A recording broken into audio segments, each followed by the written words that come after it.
जो लोग असुर प्रवृत्ति के होते हैं, यानी कि हमेशा नेगेटिव ख्यालात के होते हैं, क्या उनके ऊपर भी परमात्मा कृपा हो सकती है और उनके जीवन में भी ऐसा बदलाव हो सकता है कि वो बिल्कुल अपनी आसुरी वृत्तियों को छोड़ के दैवी वृत्तियों की तरफ अट्रैक्ट हो जाएं? कर्म का अटल, अटूट और अडिग सिद्धांत है कि आप किए हुए कर्मों को भुगते बिना आप छुटकारा नहीं पा सकते। लेकिन भगवान कहते हैं कर्म के सिद्धांत को बनाने वाला भी मैं हूँ, तो उसको ओवरराइड करने की भी जिम्मेदारी मेरी ही है। तू यदि ये प्रतिज्ञा लेता है कि मैं कभी भी ये पाप रिपीट नहीं करूंगा, तो मैं तुझे हर पाप से मुक्ति दिलाने का सामर्थ्य रखता हूँ। इसीलिए ही भगवान श्री कृष्ण ने गीता में कहा है, सर्वधर्मान परित्यज्य माम एकम शरणम व्रज अहम त्वा सर्व पापेभ्यो मोक्ष इष्यामि मा शुचः। ग्रेटिट्यूड एग्जैक्टली क्या है? कृतज्ञता कहो या हैप्पीनेस कहो, पर्याय शब्द है। जो इंसान जितना कृतज्ञ है, यानी कि अनग्रेटफुल है, जिसके जीवन में कृतज्ञता नहीं है, वो इतना ही ज्यादा दुखी होगा। कृतज्ञता आनंद में रहने का, सुख में रहने का, सफलता प्राप्त करने का एक सबसे नायाब और श्रेष्ठ तरीका है।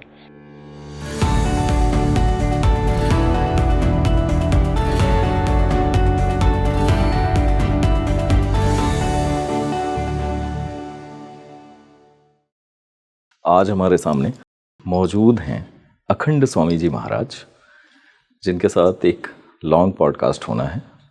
स्वामी जी के विचारों में इतनी विविधता है और डाइवर्सिफिकेशन है, सनातन को पूर्णतः रिप्रेजेंट करते हैं स्वामी जी, तो आप सभी को एक नया आयाम मिलेगा। और आज बहुत दिनों बाद मैं भी पॉडकास्ट में किसी गेस्ट के सामने मुखातिब हो रहा हूँ। तो Swami ji, speaking to platform पर आपका बहुत बहुत स्वागत है। राम जी, हमें भी बहुत बहुत धन्यवाद, आपने हमें आमंत्रित किया। हमें भी बेहद प्रसन्नता है कि आपके साथ हम भी कुछ आध्यात्मिक चर्चा पर हम वार्तालाप करेंगे। स्वामी जी, आप शिकागो में रहते हैं, न्यूरो साइंस में डिग्री होल्डर हैं। एक बिल्कुल अलग जर्नी से आपकी जर्नी जो अध्यात्म की तरफ होती है, इसके पीछे वजह क्या रही होगी? क्या आपको कोई डिवाइन कॉलिंग आई, कोई इनर कॉलिंग? कैसे हुआ ये शुरू? बहुत ही अच्छा प्रश्न पूछा राम जी आपने। लेकिन मैं ऐसा मानता हूँ कि आपके जीवन में जो कुछ भी अच्छी चीज़ें आती है ना, वो बुलावे से नहीं आती, वो ऊपर से परमात्मा आपको उस चीज़ के लिए प्रेरित करते हैं। तो ऐसा ही मैं मानता हूँ कि हमारे जीवन में भी भगवत कृपा से ऐसा ही हुआ है। और इसमें कई किस्म के संघर्ष भी आए हैं, कई किस्म की किल्लतें, दिक्कतें, कठिनाइयाँ, परप्लेक्शंस, कन्फ्यूजन्स, डिलेमास कई किस्म के आए हैं। लेकिन परमात्मा ने जो सुनिश्चित किया था हमारे लिए, वो मैं ये मानता हूँ कि उन्होंने करके ही रहा है, उन्होंने वही किया है। इसमें हमारा कोई ऐसा पुरुष प्रयत्न नहीं है। तो राम जी, मैं ऐसा मानता हूँ कि जब आपके पास दो ऑप्शंस होते हैं, one is normal option and one is something higher, तो obviously someone will pick something higher. मैं आपको सिंपल एग्जांपल देता हूँ। कोई इंसान ऐसी जॉब करता है जिसमें उसको महीने के 1 लाख रुपये मिलते हैं। थोड़े महीने के पश्चात उसको ऐसी ऑफर दी गई जिस जॉब में उसको महीने के 1 करोड़ रुपये दिए जाएंगे। वो भी same responsibilities, same everything, the timings are the same, सब कुछ सेम। सिर्फ उनकी जो इनकम थी पहले महीने की 1 लाख, अब महीने की 1 करोड़। तो ऑब्वियसली अब मेरा आपसे ये प्रश्न है कि आपको वो 1 लाख की जॉब छोड़नी पड़ेगी या छूट जाएगी? यदि आपको 1 करोड़ मिलते हैं तो छूट जाएगी। क्यों? क्योंकि आपको सामने 1 करोड़ का बेनिफिट दिखाई दे रहा है, एफर्टलेस होगा जी। वैसे ही मैं ये मानता हूँ हमारे जीवन में भी ऐसा ही हुआ है कि न्यूरो साइंस की पढ़ाई हो, शिकागो जैसा शहर हो, भौतिक समृद्धि हो, सब प्रेम हो, प्रसिद्धि हो, वो सब छोड़नी नहीं पड़ी, लेकिन छूट गई। क्यों? क्योंकि परमात्मा का आनंद हमें ऐसा दिखाई दिया कि वो आनंद के सामने ये सब भौतिक जितनी भी समृद्धियाँ है, मटेरियलिस्टिक जितने भी प्लेजर्स है, जितने भी इस सांसारिक सुख है, वो सब छोड़ने नहीं पड़ते, लेकिन छूट जाते हैं। तो ऐसा ही हमारे जीवन में मैं ये मानता हूँ राम जी हुआ कि परमात्मा ने कुछ ऐसी अनुभूतियाँ कराई, कुछ ऐसे एक्सपीरियंसेस कराए, कुछ ऐसी दिव्य एक्सपीरियंसेस कराए, उसकी बदौलत ये सब छोड़ना नहीं पड़ा, लेकिन छूट गया। स्वामी जी, क्या परमात्मा या कोई शक्ति आपको अपने काम में लगाना चाहती थी, बड़े काम? जी, ऐसा मैं ये मानता हूँ कि देखिए राम जी, मैंने तो ये सुनिश्चित भी नहीं किया था कि मैं एक दिन संत बनूंगा।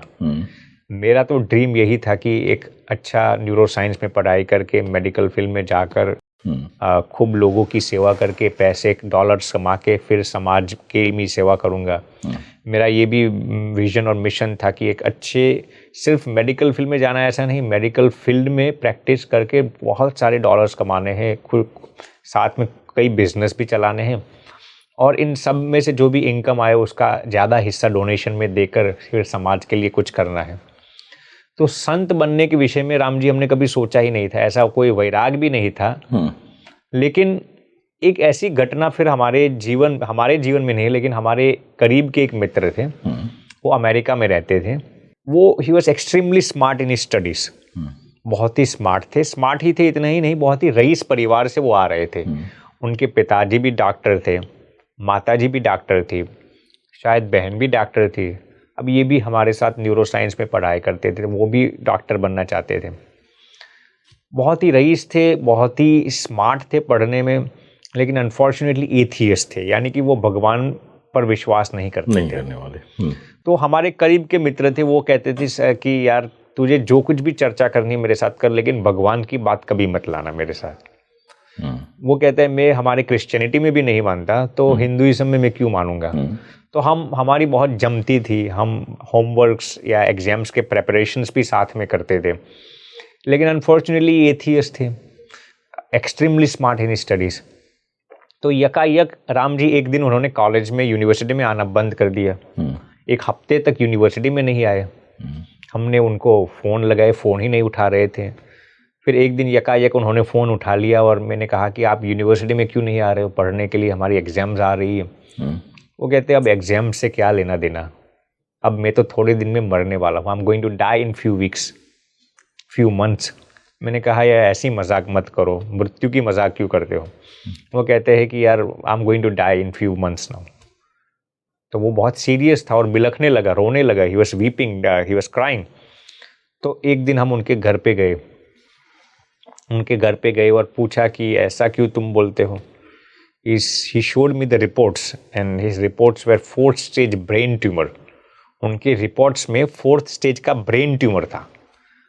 तो डॉक्टर्स ने उनको कहा कि you will not survive for more than 2 to 3 months। अब स्वाभाविक सी बात है, एक युवा इंसान जिसकी उम्र महज 23-24 साल की है, जिसके पास भौतिक समृद्धियां है, जो पढ़ने में स्मार्ट है, सभी तरह से उसके इर्द गिर्द में सुख है, आनंद है, प्लेजर्स है, सब कुछ है, दौलत शोहरत सब कुछ है। वो इंसान को जब सामने मृत्यु दिखाई देती है तो स्वाभाविक सी बात है कि कोई भी इंसान मन से कमजोर हो जाएगा, मन से भयभीत, डरा हुआ, फियरफुल हो जाएगा। तो ऐसी ही सिनेरियो उनके जीवन में हुई। बहुत डरे हुए महसूस हो रहे थे। पहली बार मैंने उनके चेहरे पर डर का शिकंज देखा, बहुत डरते थे वो। तो फिर उन्होंने कहा कि doctor said chemotherapies are not going to work, radiations are not going to work, अब मैं 3 महीने में मरने वाला हूँ तकरीबन। तो ये तो हमने उनको आश्वस्त किया। अब स्वाभाविक सी बात है, मृत्यु को देखकर कौन नहीं डरेगा। फिर हम तो घर पे गए, हमारे फ्रेंड सर्कल थे, हम घर पे गए राम जी। फिर उसी रात को उनके स्वप्न में भगवान आते हैं। कौन किसके स्वप्न में? जो अमेरिकन वाइट गाय एथियस्ट था, जो नास्तिक था, उनके स्वप्न में भगवान आते हैं राम जी। भगवान आते हैं और उनको इंग्लिश में कहते हैं, उनके सिर पर हाथ रखते हैं और कहते हैं आई विल क्योर योर कैंसर। मैं उनका नाम नहीं दे रहा हूँ क्योंकि उन्होंने मुझे ये उनका नाम डिस्क्लोज करने के लिए मना किया। आप बात कर रहे हैं, मुझे रोमांच हो रहा है। मैं भी जब बोल रहा हूँ ना, मैंने कई जगह पर इंसिडेंट किया है। जितनी बार मैं कहता हूँ ना, उतनी बार मैं कृतज्ञता से खुद सोच रहा हूँ कि जिस व्यक्ति की अवस्था इस तरह से हो, जो डॉक्टर्स ने उन्हें ऐसे बोल दिया हो और उन्हें पता है उनकी स्थिति भी ऐसी है, उन्हें स्वयं डिवाइन एक मतलब दर्शन हो रहे हैं, भगवान के मैसेज मिल रहे हैं। जी स्वामी जी। तो पहली रात को राम जी उनके स्वप्न में भगवान आए भगवान ने कहा कि I'll cure your cancer, सिर पर हाथ रखते हैं, उसका नाम देते हैं। तो भगवान को फिर अदृश्य हो गए। फिर सुबह हुई, इस लड़के को ऐसा लगा कि it could be my hallucinations, क्योंकि मुझे मरने के विचार आ रहे, तो स्वाभाविक सी बात है मुझे स्वप्न भी ऐसे ही आएंगे मृत्यु के विषय में, या फिर कोई मुझे बचा रहा है, ऐसे ही स्वप्न आएंगे। बिल्कुल। दिन पूरा हो गया। दूसरी रात को Ram ji, the same dream was repeated.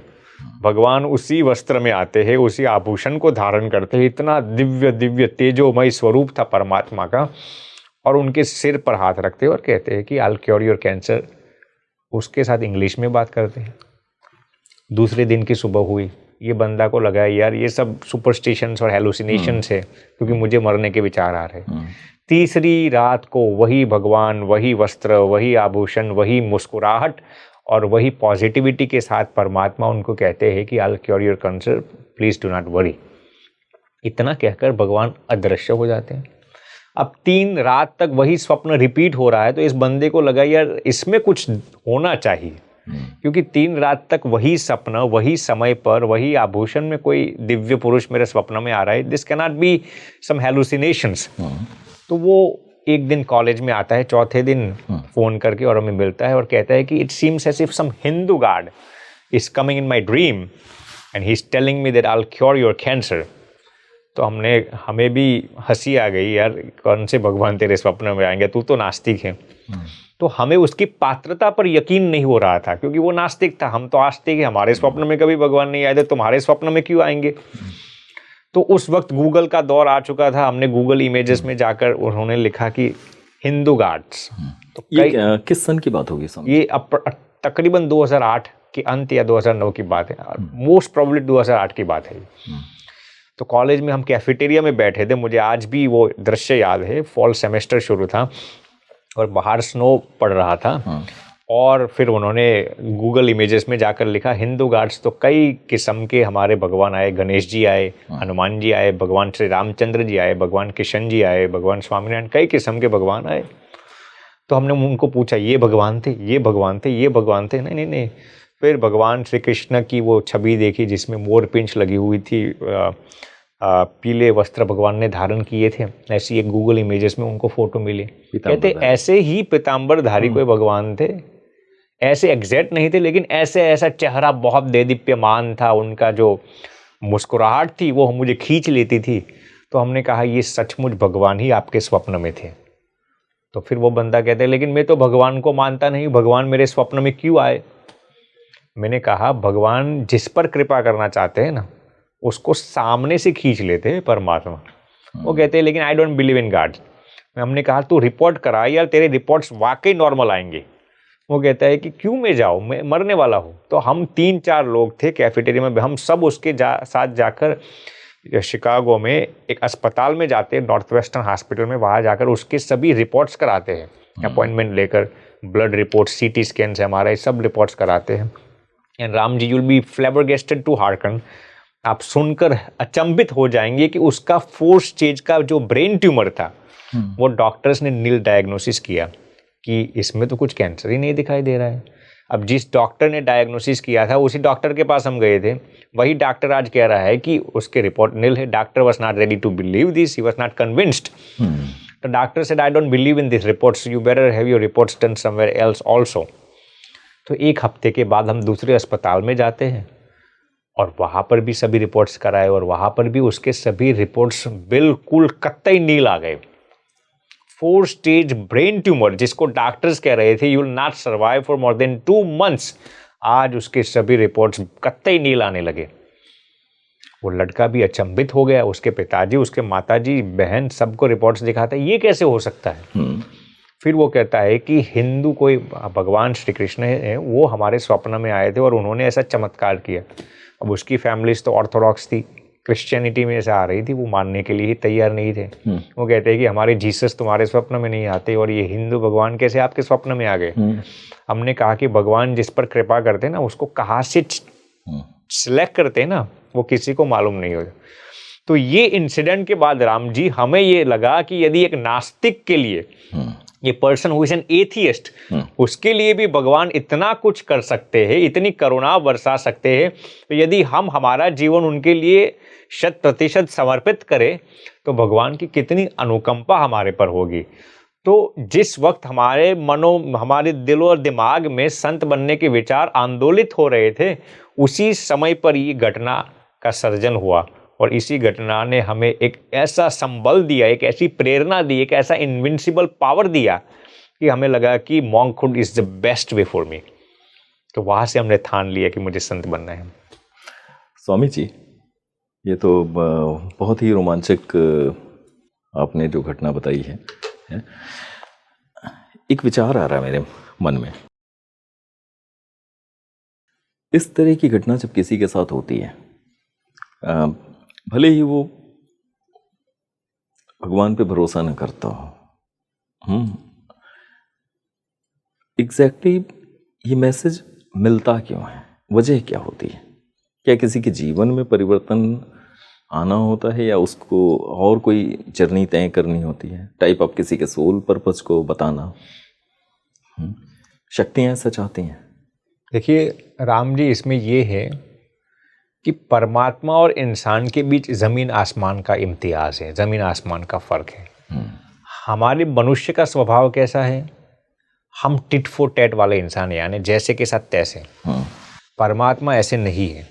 यदि आप उनके समक्ष एक कदम भी उठाते हैं ना, तो वो आपके लिए 1000 नहीं, 1,00,000 नहीं, 1 करोड़ स्टेप्स लेंगे आपको उनकी ओर खींचने के लिए। इतने करुणाशाली, इतने करुणावान, इतने करुणा से देदीप्यमान परमात्मा है। तो उनकी करुणा को महसूस करना वो जीवात्मा का, वो इंसान का काम ही नहीं है। इतने करुणाशील परमात्मा है। अब ये नास्तिक था, भगवान के विषय में नेगेटिव बोल रहा था। जो भगवान को मानते थे उनको भी विश्वास तोड़ाने के लिए ये प्रयत्नशील, यत्नशील था ये इंसान। फिर भी परमात्मा ने उन पर अनुकंपा की। तो परमात्मा का एक ही उद्देश्य था कि वो उनकी भलाई करना चाहते थे जेन्युइनली। तो जब परमात्मा ये ठान लेते हैं कि मुझे उसकी भलाई करनी है, तो वो हमारे स्वभाव के सामने नहीं देखते, वो हमारे कर्म के सामने नहीं देखते, वो हमारी बुराइयों के सामने नहीं देखते, वो हमें खींच ही लेते हैं। तो ये परमात्मा की अनुकंपा और परमात्मा का बड़प्पन है। ये आज आपसे ये पॉडकास्ट मुझे करना था और सुबह मेरे मन में एक ख्याल आया। मैं जब ब्रेकफास्ट पे बैठा उसी समय एक ख्याल आया स्वामी जी कि जो लोग असुर प्रवृत्ति के होते हैं,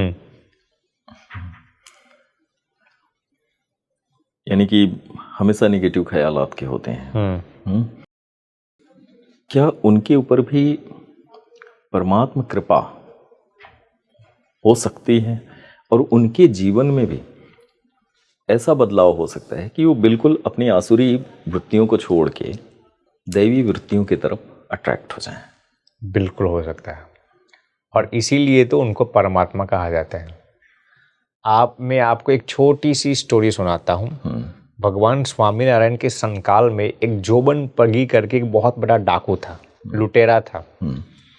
तो भगवान स्वामीनारायण वन विचरण की यात्रा करते थे, यानी कि जब वो छोटे थे तो हिमालय की यात्रा में चले गए थे, अलग अलग गाँव में जाते थे, अलग अलग शहरों में जाकर भिक्षा मांग के वो अपने जीवन का यापन करते थे।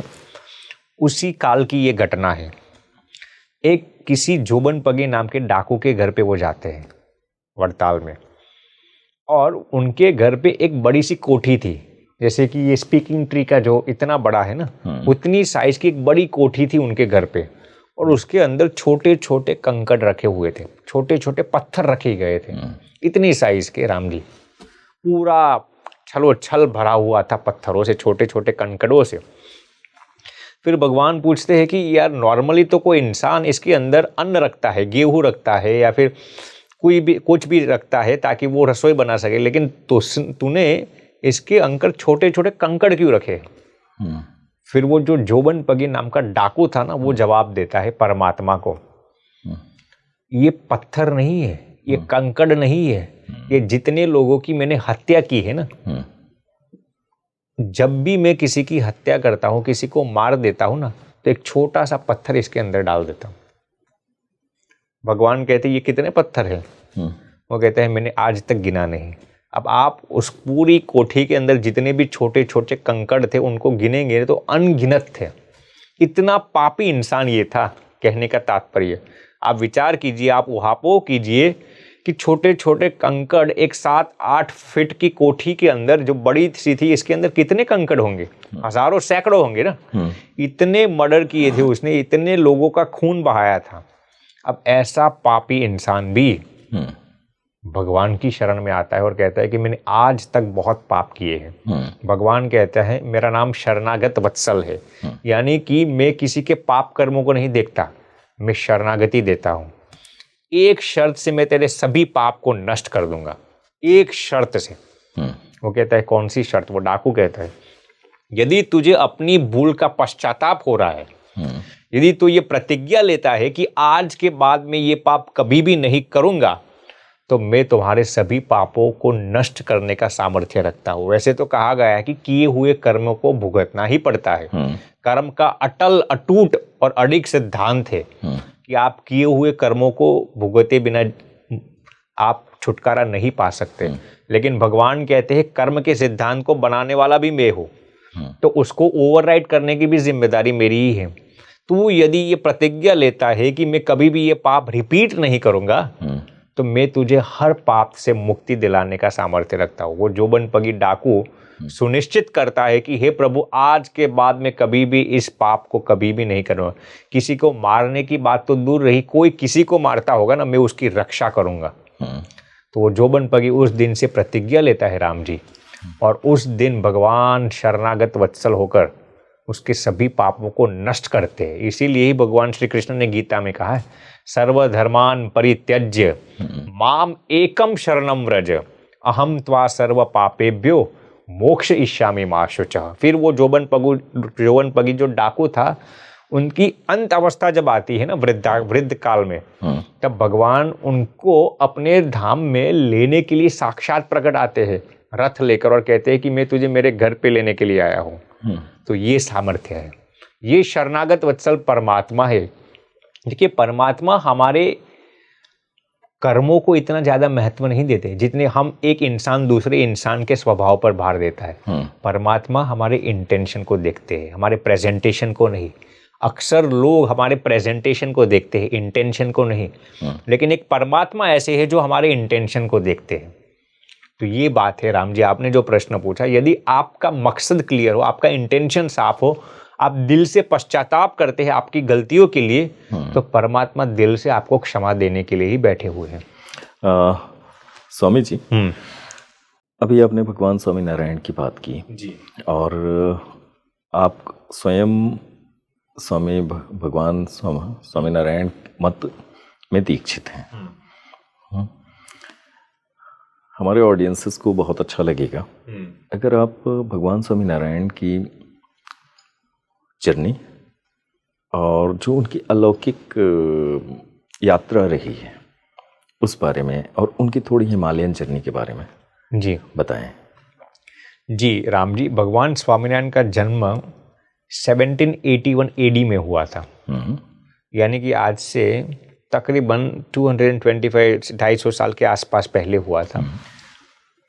और जन्म लेने के थोड़े साल में वो उन्होंने जन्म लिया था छपिया में, अयोध्या से 1 घंटे की दूरी पर गोंडा डिस्ट्रिक्ट में आता है। वहाँ पर उनकी जन्मस्थली है। जैसे अयोध्या में प्रभु श्री राम की जन्मस्थली है, वैसे अयोध्या से तकरीबन 1 घंटे की दूरी पर उत्तर प्रदेश में ही गोंडा डिस्ट्रिक्ट में छपिया करके गांव है, वहाँ पर उन्होंने अपनी दिव्य लीला से जन्म प्रकट किया था। वहाँ कई साल रहकर फिर वो छोटे काल में अपने माता पिता के साथ अयोध्या में रहने के लिए गए थे। अयोध्या में थोड़े साल बिताने के पश्चात प्रभु वन विचरण की यात्रा में चले गए। तो उन्होंने पूरे भारत की यात्रा की थी। 7 सालों तक हिमालय में कई दिनों तक तपश्चर्या की थी। एक पैर पर खड़े रहकर उन्होंने कई दिन के उपवास करके कड़ी से कड़ी तपश्चर्या की थी। कोई भक्त लोग उनको पूछते थे कि आप क्यों इतनी तपश्चर्या करते हैं, तो वो कहते थे कि मैं मेरे भक्तों के लिए ये तपश्चर्या करता हूँ। मेरे जितने भी आश्रित हैं, मेरे जितने भी भक्त हो, उनके जीवन में किसी भी किस्म का दुख ना आए, उसके लिए मैं ये तपश्चर्या करता हूँ।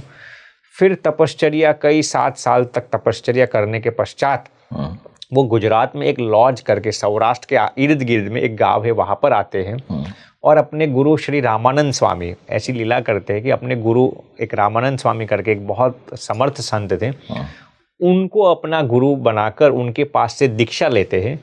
और फिर रामानंद स्वामी जो थे वो उद्धव जी के अवतार थे। भागवत में, श्रीमद् भागवत महापुराण में उद्धव जी का नाम उल्लेख, श्री कृष्ण के साथी जी। तो उद्धव जी के अवतार ये रामानंद स्वामी जी थे। तो उद्धव जी से, रामानंद स्वामी से वो दीक्षा लेकर उनका नाम सहजानंद स्वामी रखा जाता है। और फिर भगवान स्वामीनारायण को ये जो उद्धव संप्रदाय है उनके प्रमुख स्थान पर नियुक्त किया जाता है।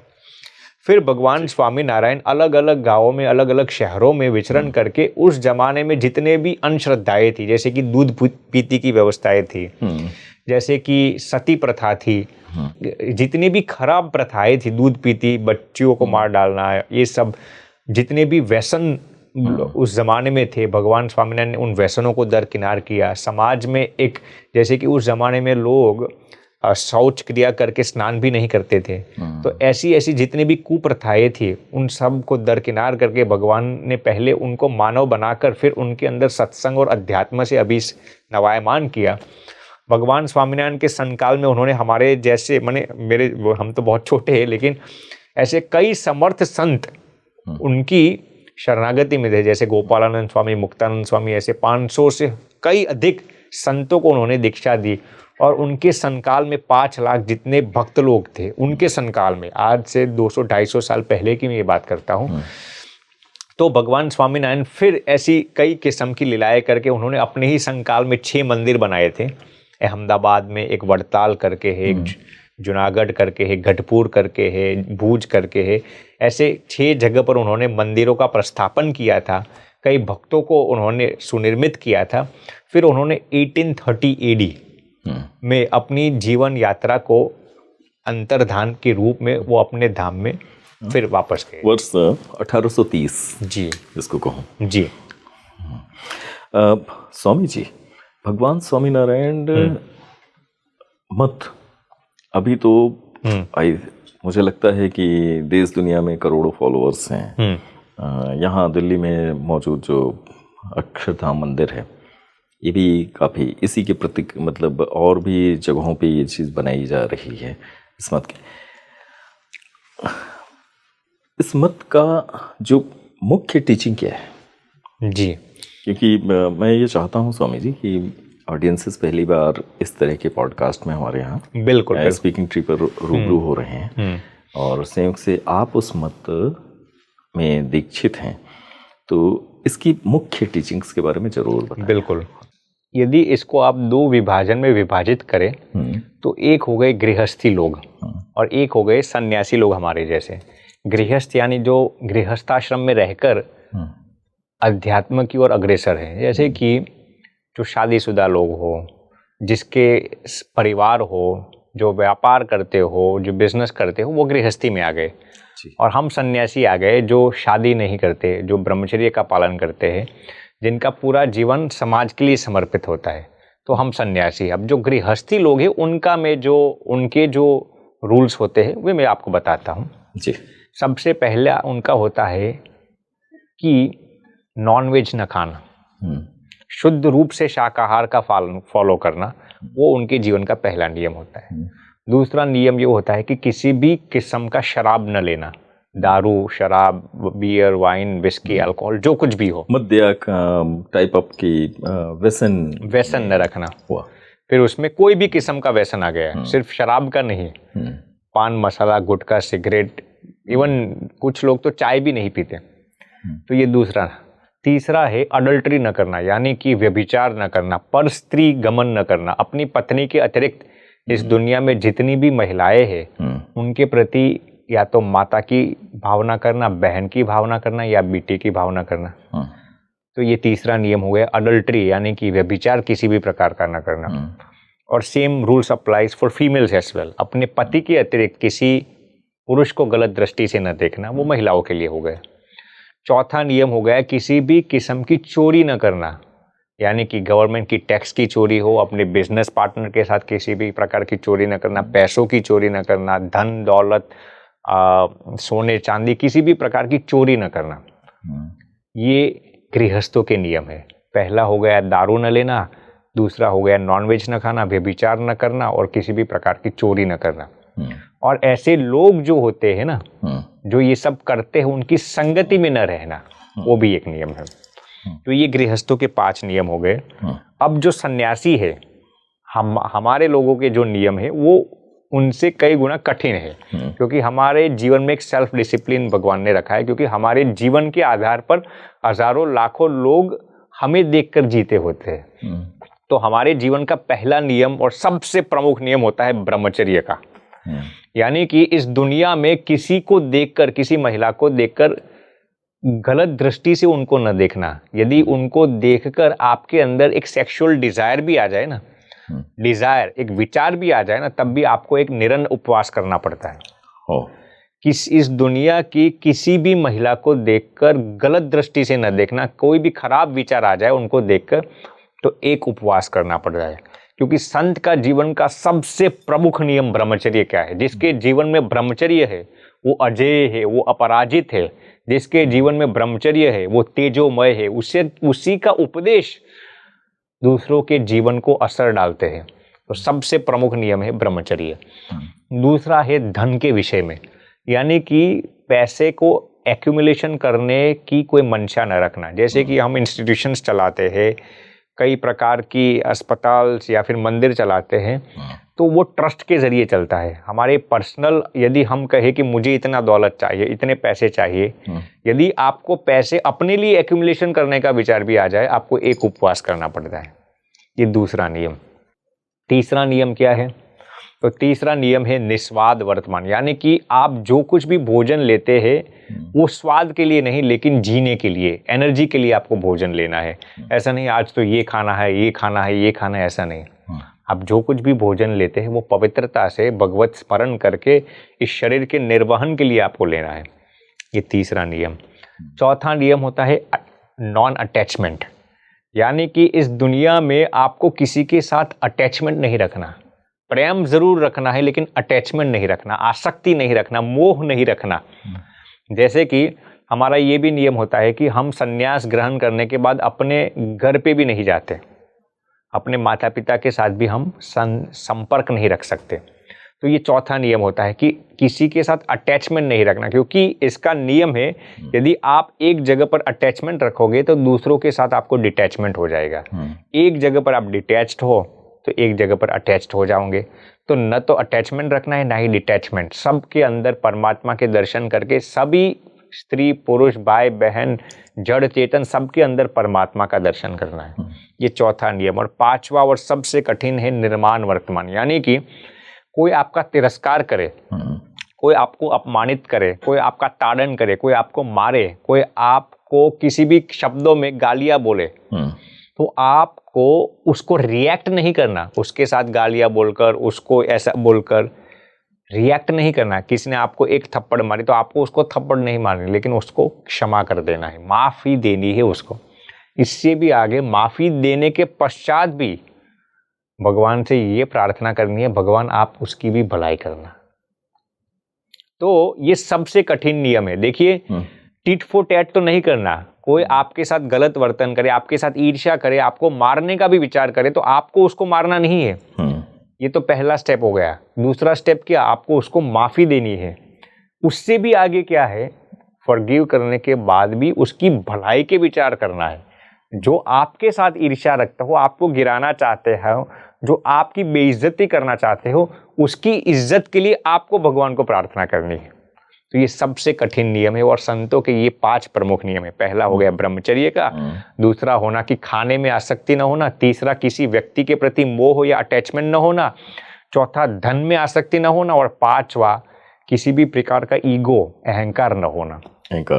पहले जो 5 नियम हैं जो गृहस्थों के लिए हैं थोड़े सरल हैं जी, और जो संतों के लिए हैं या कहने सन्यासियों के लिए हैं जी कठिन नियम है जी। सन्यासियों से इतने कठिन नियम की अपेक्षा क्यों की जाती है? मैंने आपको जो बताया राम जी, क्योंकि हमारे आधार पर हजारों लाखों लोग जीते होते हैं। मान लीजिए आज मैंने कोई गलती कर दी और फिर मैं आपको ये उपदेश दूंगा कि राम जी आपको ऐसा जीना है, ऐसा जीना है, तो मेरे शब्द आपको असर नहीं डालेंगे।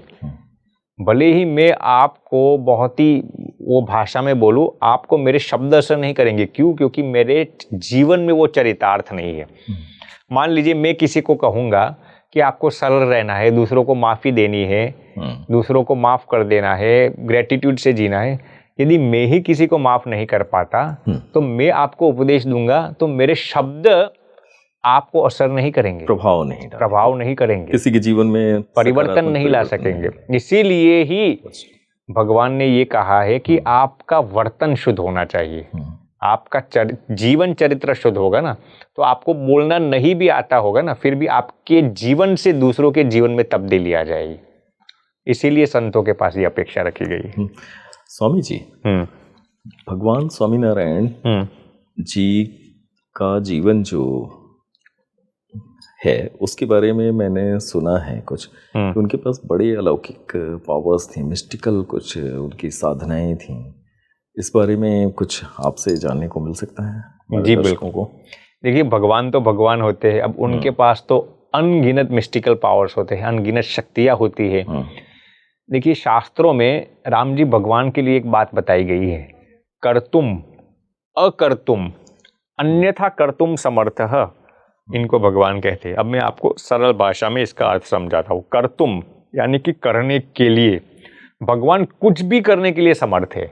जैसे कि जीवित इंसान को मरा हुआ कर सकते हैं, मरा हुआ इंसान को जीवित कर सकते हैं। ये जो ब्रह्मांड है, पृथ्वी लोक है, ऐसे कई पृथ्वी लोक को भगवान नए बना सकते हैं। ये जो गैलेक्सी से, ब्रह्मांड से ऐसे कई गैलेक्सीज को नए बना सकते हैं। हमारे जैसे हजारों लाखों लोग नए उत्पन्न कर सकते हैं। ये सब करने के लिए भगवान समर्थ हैं।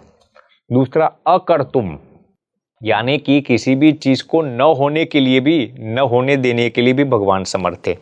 फॉर एग्जाम्पल, मान लीजिए कि आज चंद्र ग्रहण आने वाला है, आज सूर्य उगने वाला है, तो भगवान ये भी चाहते कि आज सूर्य उदय ही न हो, तो भगवान उसको रोक सकते हैं। किसी की मृत्यु आने वाली है, भगवान ने सोचा कि मुझे उसको अभी भी जीवित रखना है, भगवान उसको स्थगित कर सकते हैं। ये दूसरा, कोई भी चीज़ को रोकने के लिए भगवान समर्थ है।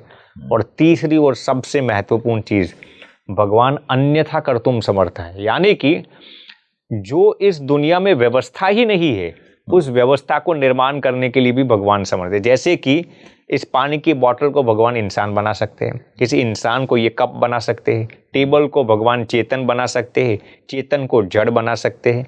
जो कोई व्यवस्था ही नहीं है, ऐसी व्यवस्था को भी सर्जन करने के लिए भगवान समर्थ है। और भगवान स्वामीनारायण ने भी अपने जीवन काल के दौरान ऐसे हजारों किस्म के मिरेकल्स किए हैं। माने आप कितने भी ग्रंथ लिखो ना, कितने भी ग्रंथ लिखे गए हैं, लेकिन उन सभी ग्रंथ की कथाएं करना भी आज कोई भी इंसान इतनी सारी कथाएं नहीं कर सकता। इतने चरित्र, इतनी दिव्य लीलाएं भगवान ने की है, अनगिनत लीलाएं की है, इतने सारे मिस्टिकल पावर्स, इतने सारे मिरेकल्स भगवान ने दिखाए हैं। माने ऐसा कहा जाता था कि जब भगवान एक दिन में हजारों मिरेकल्स करते थे, जो उनके साथ रहते थे ना वो देखते थे। एक एक सेकंड में नए नए मिरेकल्स भगवान करते थे, और वो भी किसी ने आज तक देखा ही ना हो। ऐसा कहा जाता है, राम जी भगवान स्वामीनारायण जब चलते थे ना, उनकी चलनी देखकर, उनकी वॉकिंग स्टाइल को देखकर कई लोग हमारे जैसे संत बन गए थे। वैराग या उपदेश से नहीं, उनकी छोटी सी मुस्कान देखकर कई लोग अपना सब कुछ छोड़कर संत बन गए थे। तो ये छोटा सा मिरेकल है।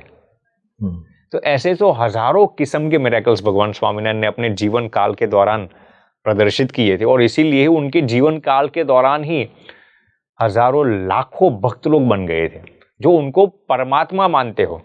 देखिए, जब भी परमात्मा इस पृथ्वी पर अवतार लेते हैं ना, तो बहुत कम लोग उनको परमात्मा के रूप में स्वीकार करते हैं। उनके जाने के पश्चात लोग उनको भगवान मानते हैं, लेकिन भगवान स्वामीनारायण के जीवन काल के दौरान ही लाखों लोग उनको साक्षात परमात्मा मानते थे। यही तो सबसे बड़ा चमत्कार है। ये खुद में एक चमत्कार है जी। उनके आभा मंडल या उनके जीवन वृत्त से ही लोगों के जीवन में परिवर्तन आ जाए। जी। स्वामी जी, भगवान स्वामीनारायण जी के बारे में ये कहा जाता है, जो मैंने सुना है, दूसरे लोगों से या उनके बारे में जो पढ़ा है, वो एक समय जहाँ होते थे और उनका कोई भक्त कहीं और है या जिसको ज़रूरत है वो कहीं और है, वो उसको भी प्रत्यक्ष अनुभव करवा देते थे।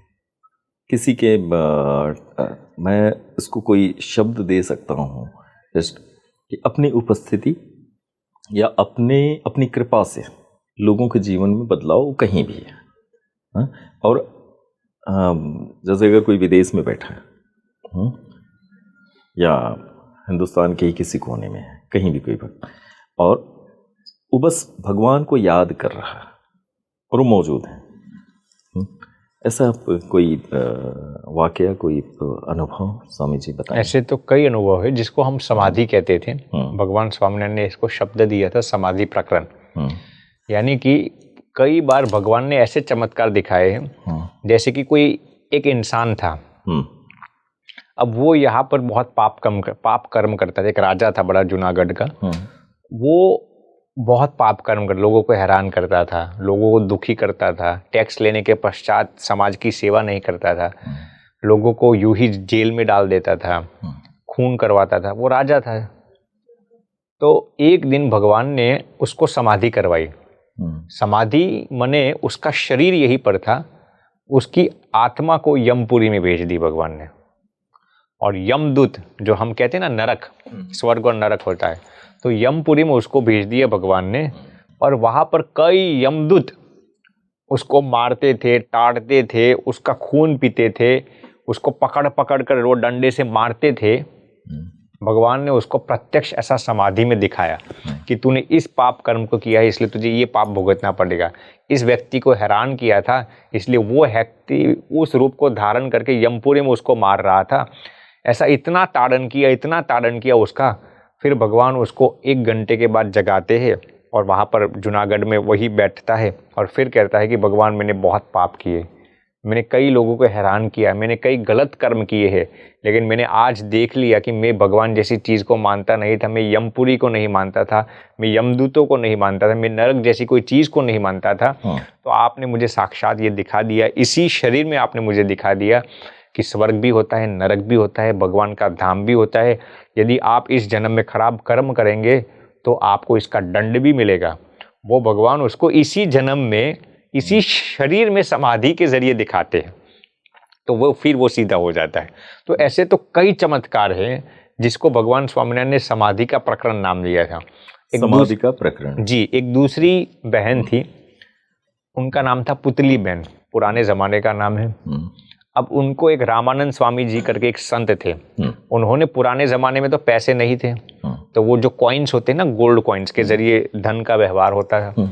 तो स्वामी जी ने उनको विश्वसनीय समझकर वो गोल्ड कॉइन्स रखे थे कि ये मंदिर का आया हुआ दान है, आप अपने पास रखिए, जब मंदिर के लिए ज़रूरत पड़ेगी तो हम आपसे मांग लेंगे। ऐसा वो स्वामी जी, जिनका नाम था रामानंद स्वामी, जो भगवान स्वामीनारायण के गुरु थे, उन्होंने इस बहन को वो गोल्ड कॉइन्स, गोल्ड के सिक्के दिए रखे थे कि जब भी ज़रूरत पड़ेगी तो हम आपसे मांग लेंगे।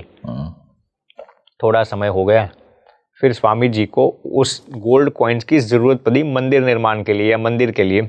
स्वामी जी कहते हैं, पुतली बहन वो सोने के सिक्के लाइए। तो पुतली बहन कहती है कि कौन से सोने के सिक्के?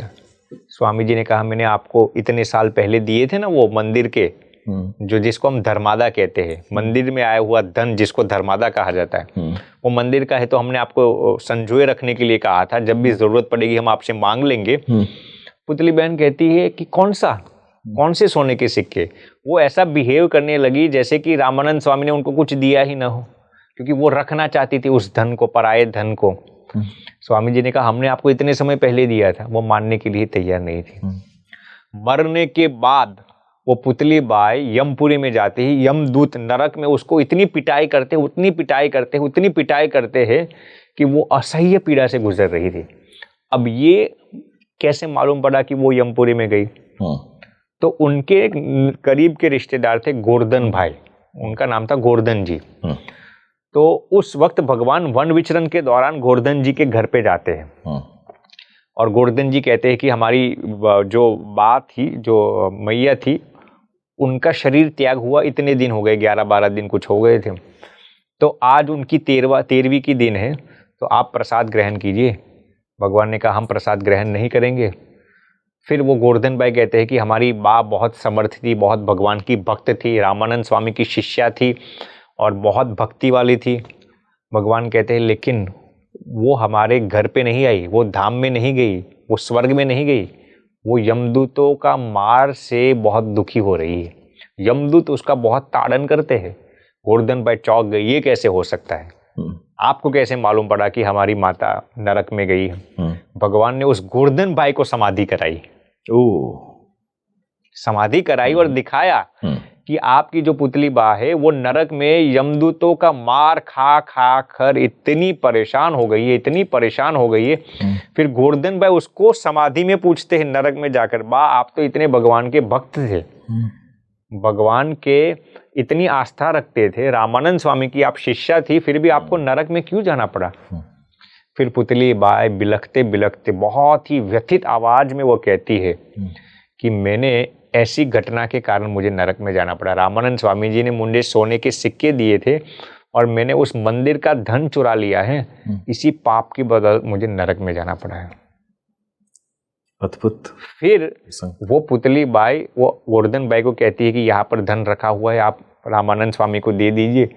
फिर भगवान स्वामीनारायण वो धन दिलवाते और फिर भगवान उनका उद्धार करते हैं। लेकिन भगवान ने इस चरित्र के जरिए, इस लीला के जरिए ये दिखाया कि यदि आप किसी के साथ बेईमानी करेंगे, किसी के साथ गलत करेंगे, किसी के साथ धोखा करेंगे, और वो भी यदि सामने कोई समर्थ पुरुष हो, मंदिर का धन हो या किसी का हो, किसी का गलत करेंगे तो आपको उसका कर्म भुगतना ही पड़ता है। तो भगवान ने, मैंने तो आपके 1-2 एग्जाम्पल दिए, इसको समाधि प्रकरण के जरिए भगवान ने ऐसे कई लीलाएं की थी उस जमाने के दौरान। अद्भुत स्वामी जी, अद्भुत प्रसंग है और मुझे लगता है हमारे दर्शकों को जी बहुत नई जानकारी भी मिलेगी, क्योंकि आप इतने अच्छे वक्ता हैं, इतनी जानकारी, मतलब भगवान स्वामीनारायण के बारे में आप बता रहे हैं। स्वामी जी, आप न्यूरो साइंस में डिग्री होल्डर हैं और हमें लगता है कि एक ऐसा विषय है जिस पे हमें अपने दर्शकों को जरूर इस चर्चा को सामने लाना चाहिए, उनको फायदा होगा।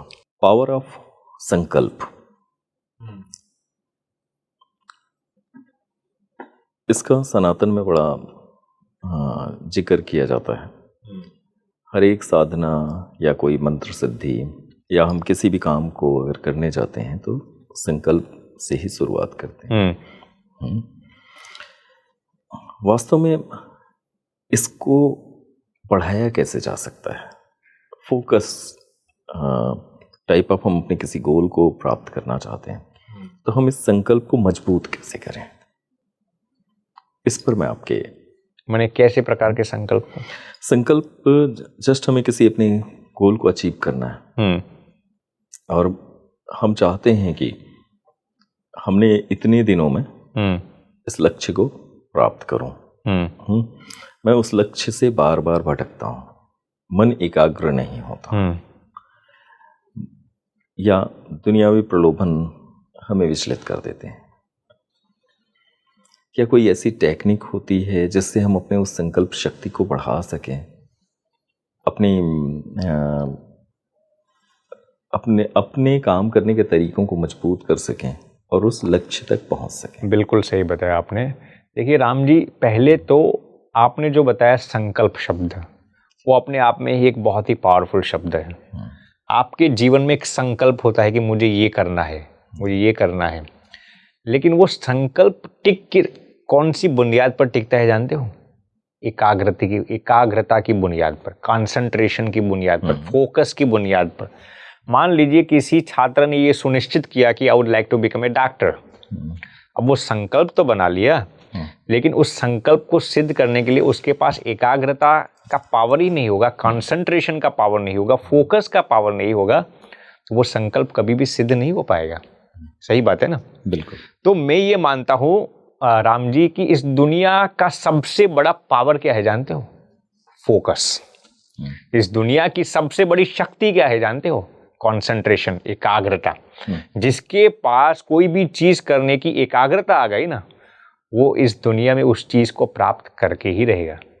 अब मैं आपको बताता हूं कि इस दुनिया में हमारी एकाग्रता को, हमारे फोकस को, हमारे कंसंट्रेशन को नष्ट करने वाली कौन सी चीज है जानते हो? आज 21वीं शताब्दी के इस चकाचौंध और चमचमाहट भरे कालखंड में यदि हमारी एकाग्रता, हमारे कंसंट्रेशन को कोई भी चीज सबसे ज्यादा यदि नष्ट करती हो तो वो है सोशल मीडिया का एडिक्शन। अब मैं आपको इस पर रियल रिसर्च बताता हूं। आज कई यूनिवर्सिटीज ने इस पर बहुत ही बाकायदा और अत्यंत महीन रिसर्च किया है। जैसे कि कई यूनिवर्सिटीज का ये रिसर्च, मैं आपको यूनिवर्सिटी ऑफ सिंसिनाटी का रिसर्च सुनाता हूं। अब उन्होंने कई किस्म के रिसर्च किए, उसमें से एक मैं आपको बताता हूं। सन 2000 में नॉर्मल इंसान का कंसंट्रेशन पावर कितना था? On average 90 minutes, 90 minutes. 2003 में कितना हुआ? On average 75 minutes. एक पूरे दिन का है क्या ये? नहीं, ऑन एवरेज कोई भी इंसान कितने समय एक जगह पर स्थिर रह सकता है या एकाग्रचित से पढ़ सकता है कुछ भी। तो 2000 में नॉर्मल इंसान का कंसंट्रेशन पावर था 90 मिनट्स। 2003 में 75 मिनट्स अंदाजन। 2006 में ऑन एवरेज 60 मिनट्स हो गया। 2010 में ऑन एवरेज 45 मिनट्स हो गया। 2013 में ऑन एवरेज 35 मिनट्स हो गया। 2019 कोविड के पहले ऑन एवरेज नॉर्मल इंसान का कंसंट्रेशन पावर 30 मिनट तक आ गया। कोविड के बाद 2022 में ऑन एवरेज नॉर्मल इंसान का कंसंट्रेशन पावर हो गया 2 मिनट।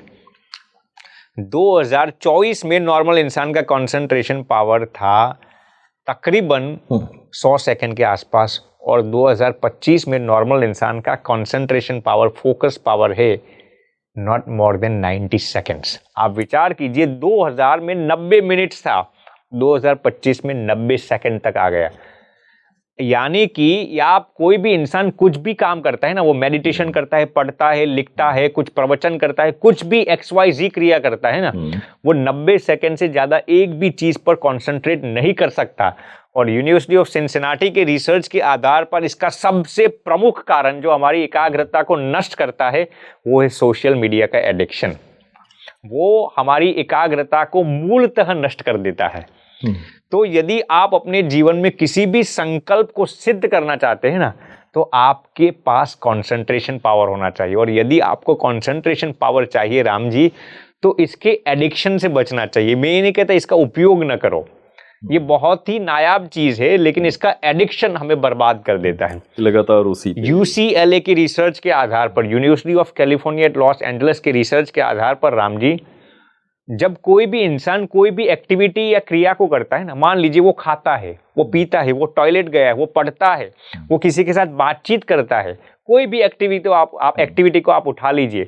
यदि एक बार भी नॉर्मल इंसान सिर्फ मोबाइल में टेक्स्ट मैसेज या SMS या व्हाट्सएप मैसेज भी देखता है ना, फोन में बात नहीं करता, सिर्फ मैसेज देखता है ना, तब भी उसका अगला कंसंट्रेशन आने में 22 मिनट और 15 सेकंड लग जाते हैं। एक बार भी आपने मैसेज देख लिया अपने फोन में तो अगला कंसंट्रेशन आने में 22 मिनट और 15 सेकंड लगते हैं। मान लीजिए कि आप रात को आपकी नींद उड़ गई, आपने एक बार एक मैसेज पढ़ लिया, तो दूसरी बार आप डीप स्लीप में जाने से पहले मिनिमम 22 मिनट्स लग जाएगी। कितना कन्विंसिंग, पावरफुल और कितना ऑथोरिटेटिव ये रिसर्च है। तो मैं ये मानता हूँ 21वीं शताब्दी में यदि किसी को सक्सेसफुल होना है ना राम जी, अपने संकल्प को चरितार्थ करना है ना, तो सबसे पहले सोशल मीडिया एडिक्शन को अपने जीवन से दरकिनार करना पड़ेगा। और लोगों के जीवन में ये एडिक्शन इतना ज़्यादा व्याप्त हो गया है कि मैं खुद देखता हूँ कि बिना उसके काम ही नहीं चलता, काम ही नहीं चलता। तो मैं ये नहीं कहता ये गलत है, इसका एडिक्शन बहुत गलत है। क्योंकि इंसान जब, आप देखना राम जी, एक बार रील पर स्क्रॉलिंग शुरू कर दिया, आज एक रील पर अटक जाना कितनी बड़ी तपश्चर्या है। इसीलिए हम तो हमारे कई प्रवचन में कहते हैं कि इंसान कभी कभार उपवास करता है, खाने का एक दिन त्याग करता है ना, तो हम तो कई बार कहते हैं कि आप वो उपवास करना है तो फेसबुक का एक दिन के लिए उपवास कीजिए, इंस्टाग्राम का एक दिन के लिए उपवास कीजिए, यूट्यूब का एक दिन के लिए उपवास कीजिए, इंटरनेट का उपवास कीजिए, टिकटॉक का उपवास कीजिए, लिंक्डइन का एक दिन उपवास कीजिए। एक दिन के लिए उपवास करके तो देखिए, मैं आपको गारंटी देता हूँ कि खुदा ऊपर से नीचे आ जाएंगे। हंसी आती है मुझे खुद आपकी इस बात को सुन के कि अगर मैं देखूं अपने जीवन में खुद, अगर मेरे साथ भी हर पल हर 2 मिनट बाद हो रहा होगा व्हाट्सएप पे क्या हो रहा है, ग्रुप्स, ऑफिस का group, family groups, friends groups इतने हैं। अगर और कुछ नहीं, फेसबुक नहीं या इंस्टाग्राम नहीं, तो व्हाट्सएप तो कनेक्ट करता ही करता है। ऐसे में वो विचारों का कंसंट्रेशन बिल्कुल नहीं बन पाता। और आपने कहा कि कुछ मिनट तक इंसान एकदम दूर हो जाएगा, शायद 22 मिनट आपने कुछ बोला कि दोबारा हमें फोकस लाने के लिए वो फोकस बनने की जगह ही नहीं बचती लाइफ में। और इस चीज को अगर रोक दिया जाए, हमें लगता है कि हमारे बहुत सारे काम रुक जा रहे हैं। कोई याद कर रहा होता है उस समय। सबसे बड़ी बात होती है लोगों की शिकायत, इतनी देर पहले मैसेज किया था, जवाब इतनी देर बाद मिला, रास्ते भी खराब हो गए इससे। स्वामी जी, विचारों को नियंत्रित करके एक दिशा में मोड़ने का सबसे सही तरीका क्या है? वाह, जिसको आप कहेंगे कि फोकस बढ़ाना है या फिर माने एक जगह पर अपने विचारों को सुकेंद्रित करना है। जी देखिए, इसमें मैंने आपको पहले ये बता दिया कि आपको त्याग क्या करना है, तो सोशल मीडिया एडिक्शन। अब आपको अपने विचारों को एक जगह पर बखूबी बाकायदा पूरे जोर शोर के साथ कंसंट्रेट करना है, तो उसका एक नायाब तरीका है मेडिटेशन। ये आध्यात्मिक प्रैक्टिस है और मैं इसको धार्मिक क्रिया नहीं मानता। मेडिटेशन कोई भी इंसान कर सकता है। मेडिटेशन में पहले तो इसके क्या उसूल है, क्या नियम है, मैं आपको बता देता हूँ। मेडिटेशन में ऐसा कोई नियम नहीं है कि आपको ये त्याग करना पड़ेगा फिर ही आप मेडिटेशन कर सकते हैं। आप सुबह स्नान किए बिना मेडिटेशन नहीं कर सकते, या सोते वक्त नहीं कर सकते, दोपहर में नहीं कर सकते, या ये खाने के बाद नहीं कर सकते। ऐसा कोई नियम नहीं है। मेडिटेशन करने के लिए आपका मन फ्री होना चाहिए, बस इतनी ही प्री रिक्वायरमेंट है। तो यदि कोई भी इंसान मेडिटेशन की प्रैक्टिस अपने जीवन में शुरू करता है ना, उसका कंसंट्रेशन पावर धीरे धीरे इतना बढ़ जाएगा कि वो अपने एक एक विचार को बारीक से ऑब्जर्व कर पाएगा।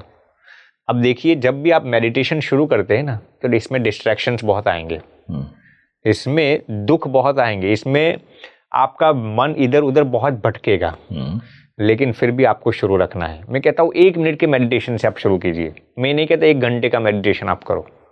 1 मिनट में आपको सफलता मिले, 2 मिनट का कीजिए, 3 मिनट का कीजिए, 5 मिनट का कीजिए, 10 मिनट का कीजिए। मेडिटेशन करना बहुत ज़रूरी है, सिर्फ स्पिरिचुअलिटी के लिए नहीं।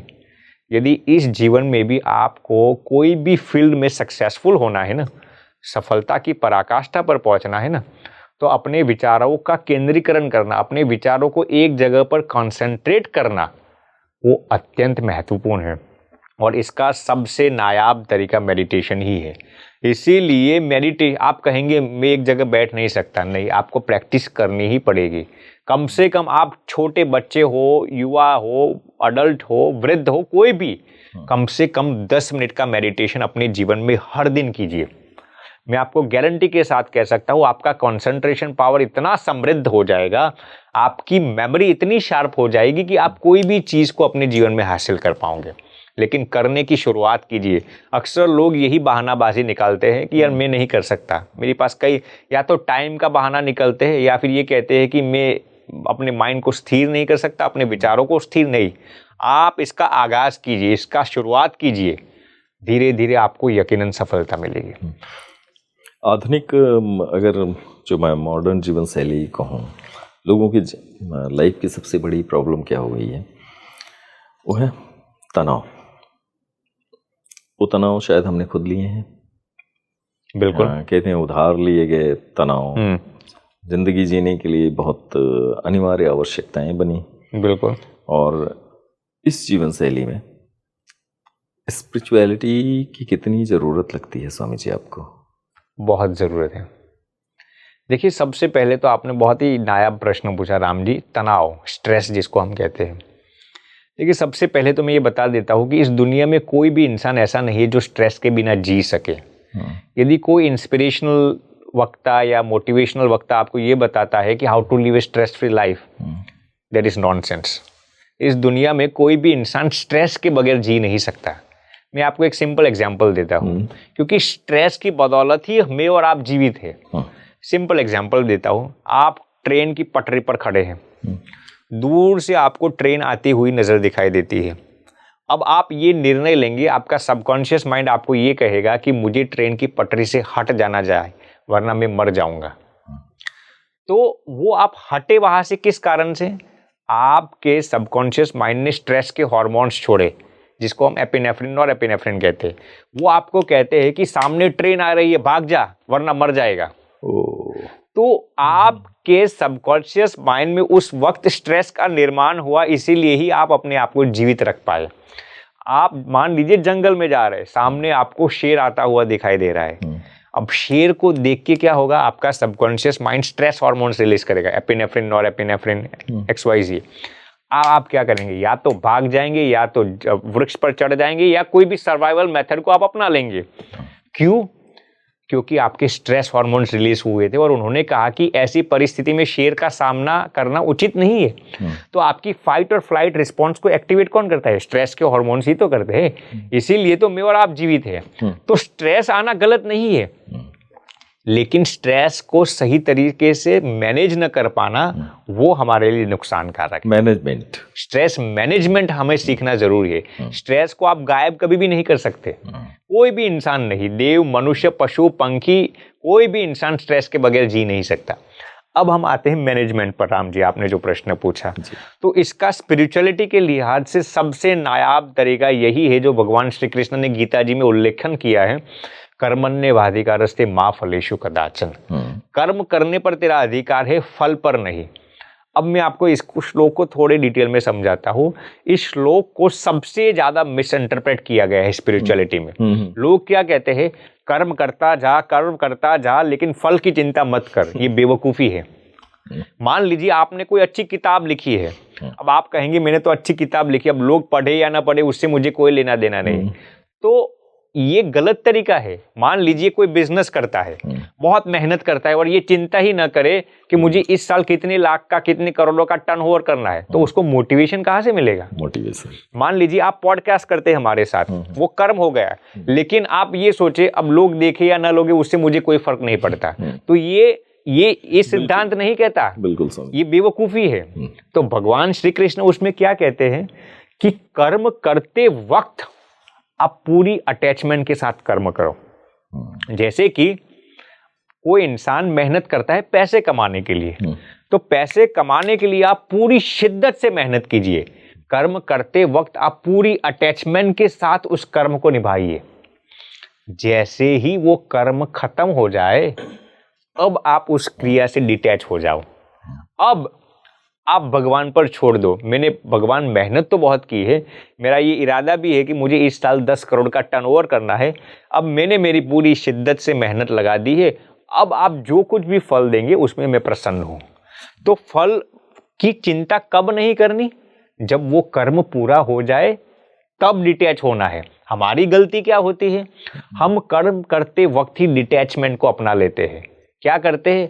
हम मेहनत तो करते हैं लेकिन ये सोचते हैं भगवान फल देंगे, भगवान जो करेंगे वो ठीक है। तो हम मेहनत करने में ढील रखते हैं, मेहनत करने में आलसी हो जाते हैं कभी कभार, क्योंकि हम पहले से ही भगवान पर थोप देते हैं और जैसे ही नतीजा आता है हम अटैच्ड हो जाते हैं। भगवान मैंने तो मेहनत की थी, आपने मुझे क्यों फेल किया? जैसे कोई छात्रगण है, वो परीक्षा के दौरान पढ़ता नहीं है, वो सोचता है कि मैं तो पढ़ूंगा, भगवान जो फल देंगे वो मुझे मान्य है। तो पहले से डिटैच हो गया और जैसे ही एग्जाम्स के नतीजे आए वो फेल हुआ, अब भगवान पर डाल देता है, भगवान आपने मुझे फेल क्यों किया? तो ये स्ट्रेस आने का सबसे बड़ा कारण है। क्या? हमारी जो जिम्मेदारी में आता है उसको हम बखूबी नहीं निभाते और भगवान की जिम्मेदारी में जो आता है उसको हम पकड़ना चाहते हैं। Basically we are trying to control the uncontrollables. जो हमारे नियंत्रण में नहीं है उसको जब हम अपने नियंत्रण में लेना चाहते हैं ना, तो वो स्ट्रेस का सबसे बड़ा कारण है।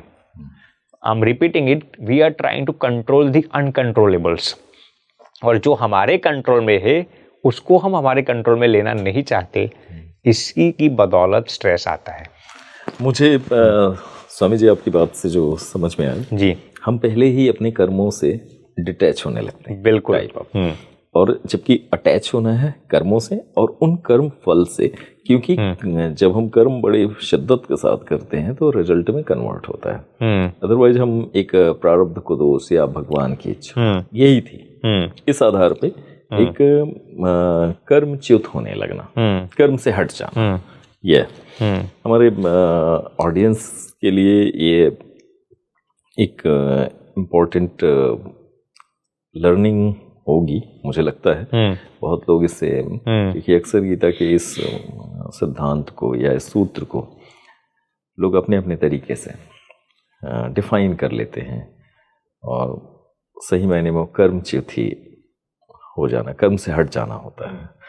स्वामी जी, ग्रेटिट्यूड एग्जैक्टली क्या है और ये जिंदगी में कितना जरूरी है?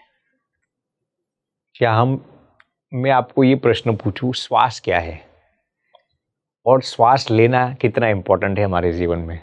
आप कहेंगे श्वास के बिना तो हम जी ही नहीं सकते, वैसे ही ग्रेटिट्यूड के बिना मैं और आप जी ही नहीं सकते। लेकिन लोग इसको सबसे ज़्यादा अंडरमाइन करते हैं, अंडर एस्टिमेट कर देते हैं। जी, देखिए, कृतज्ञता एक ऐसी चीज़ है जो इंसान को, कृतज्ञता कहो या हैप्पीनेस कहो, पर्याय शब्द है। जो इंसान जितना कृतज्ञ है, यानी कि अनग्रेटफुल है, जिसके जीवन में कृतज्ञता नहीं है, वो इतना ही ज़्यादा दुखी होगा। कृतज्ञता आनंद में रहने का, सुख में रहने का, सफलता प्राप्त करने का एक सबसे नायाब और श्रेष्ठ तरीका है। तो कृतज्ञता को हर एक इंसान को अपने जीवन में चरितार्थ करना ही चाहिए। इसकी सिग्निफिकेंस इतनी है कि मैं इस पर 5 घंटे बोल सकता हूँ नॉन स्टॉप। मैं इतना ही कहूँगा कि यदि जिंदगी में किसी को सफल होना है ना, जिंदगी में किसी को सुखी होना है ना, आनंद में रहना है ना, तो आप 10 मिनट कृतज्ञता की अपने जीवन में हर दिन प्रैक्टिस कीजिए। भगवान ने आपको जो कुछ भी दिया है ना, अपने परिवार के अच्छे लोग दिए हो, माता पिता अच्छे दिए हो, भाई बहन अच्छे दिए हो, बेटा बेटी अच्छे दिए हो, कोवर्कर्स अच्छे दिए हो, हमारे एम्प्लॉइज अच्छे दिए हो, हमारे मित्रगण अच्छे दिए हो, उनके लिए जो इंसान ग्रेटफुल रहता है ना, वो इंसान कभी भी दुखी नहीं होगा। हार्वर्ड यूनिवर्सिटी के रिसर्च के आधार पर people who practice 10 minute of gratitude every single day, उनके जीवन में हेल्थ भी होता है, वेल्थ भी होता है और स्पिरिचुअलिटी भी होती है। और जो इंसान अनग्रेटफुल होता है ना, वो उनके डिप्रेशन के लेवल्स 80% ज़्यादा होता है नॉर्मल इंसान के कंपैरिजन में। तो एक शब्द में मैं कहूँ तो ग्रेटफुलनेस इक्वल्स हैप्पीनेस, और बीइंग अनग्रेटफुल इक्वल्स दुख, सॉरो और misery, what ever you want to call it. इसीलिए ग्रेटफुल रहना बहुत बहुत ज़रूरी है। ग्रेटफुलनेस या ग्रेटिट्यूड को मैं कहूँ, क्या इसकी प्रैक्टिस भी होती है स्वामी जी? बिल्कुल होती है। देखिए, जैसे हम रेगुलर मेडिटेशन करते हैं ना, वैसे मैं हर दिन करता हूँ 10 मिनट का ग्रेटफुल होने का मेडिटेशन। मैं हर दिन, जैसे आज रात में सोने के लिए जाऊँगा ना, तो मैं आज पूरी रील पूरे दिन की लगा लूँगा। सुबह आज मेरी नींद शायद 3:30-4 बजे उठ गई थी, मुझे 3:30 बजे मैं उठ गया था, ब्रह्म मुहूर्त में। हर दिन मैं इतना नहीं उठता, लेकिन आज नींद मेरी उठ गई थी, तो मैंने थोड़ा मेडिटेशन किया। फिर एक व्यक्ति मुझे मिले थे, उन्होंने मुझे कुछ अच्छे शब्द बताए, उन पर मैंने कंटेम्पलेशन किया। फिर मैंने दूसरे व्यक्ति मुझे थे, उनके जीवन में से मुझे क्या सीखना मिला, वो मैं आज रात को विचार करूँगा। हमारे साथ जो ड्राइवर आए हुए हैं, वो मुझे यहाँ तक ले आया, उसको दिल से मैं आभार व्यक्त करूँगा। मैं परमात्मा का आभार व्यक्त करूँगा कि भगवान आपने मुझे टाइम से यहाँ पर पॉडकास्ट में हमें बिठा दिया, रास्ते में कोई एक्सीडेंट नहीं हुआ, रास्ते में आज अच्छे अच्छे आपके टीम के मेंबर्स मिल गए, उनकी कृतज्ञता मैं अभिव्यक्त करूंगा। अच्छे अच्छे हमारे राम भैया आज जिन्होंने हमारा पॉडकास्ट लिया, वैसे तो वो किसी का पॉडकास्ट नहीं लेते क्योंकि उनके टीम में सब फीमेल्स मेंबर है, हम फीमेल्स के साथ इंटरव्यू नहीं लेते, तो आज उन्होंने हमारे लिए इतना कष्ट उठाया। तो हम दिल से आपका आभार व्यक्त करेंगे। आपने जो अच्छे अच्छे प्रश्न पूछे उसके लिए हम भगवान को थैंक यू कहेंगे। यहाँ की एम्बियंस के लिए हम भगवान को थैंक यू कहेंगे। यहाँ से हम जहाँ जाएंगे वहाँ जो जो हमारे साथ हुआ उन सभी चीज़ों के लिए हम भगवान को दिल से आभार व्यक्त करेंगे। इसको हम ग्रेटफुल का मेडिटेशन कहते हैं। अब मैं इसमें एक चीज़ ऐड करना चाहूँगा जी। अक्सर लोग ग्रेटफुल किस चीज़ के लिए होते हैं? जो उनके साथ अच्छा होता है जी। लेकिन ग्रेटिट्यूड वहां तक परिसीमित नहीं है। किस इंसान ने यदि आपको नेगेटिव अनुभूति कराई हो, किस इंसान ने यदि आपके साथ कुछ गलत वर्तन किया हो, आपके साथ चीटिंग की हो, बेईमानी की हो, आपके साथ धोखा किया हो, आपके साथ विश्वासघात किया हो, तो उसको भी दिल से थैंक यू कहिए, क्योंकि उसने आपको एक नई अनुभूति कराई है। नेगेटिव लोग भी आपको जीवन में बहुत कुछ सिखा के जाते हैं। मैं ये नहीं कहता कि नेगेटिव लोगों की संगति में आप रहिए, लेकिन उनसे जो सीखने को मिला है ना, उसको कभी भी मत भूलिए। तो उसके लिए भी मुझे भी एक दो नेगेटिव लोग मिल गए थे, तो उनके जीवन में से भी मैंने बहुत कुछ सीखा है।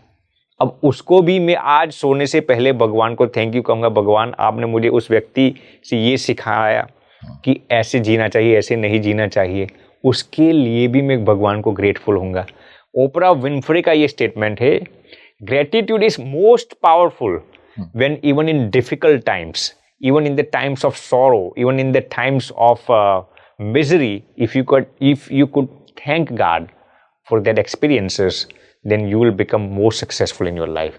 यदि आप दुख में भी, कठिनाइयों में भी, असमंजसता में भी, कोई आपको परेशान करता हो, ऐसे समय में भी यदि आप दिल से भगवान के प्रति कृतज्ञता अभिव्यक्त कर सकते हो ना, तो आप एक दिन निश्चित रूप से सुखी सफल होके ही रहेंगे। हम अक्सर किस चीज के लिए धन्यवाद व्यक्त करते हैं? जो भगवान ने हमें दिया है, अच्छी अच्छी चीजें, लेकिन जो नेगेटिव अनुभव हुए हैं ना, उसके लिए हम भगवान से शिकायत करते हैं।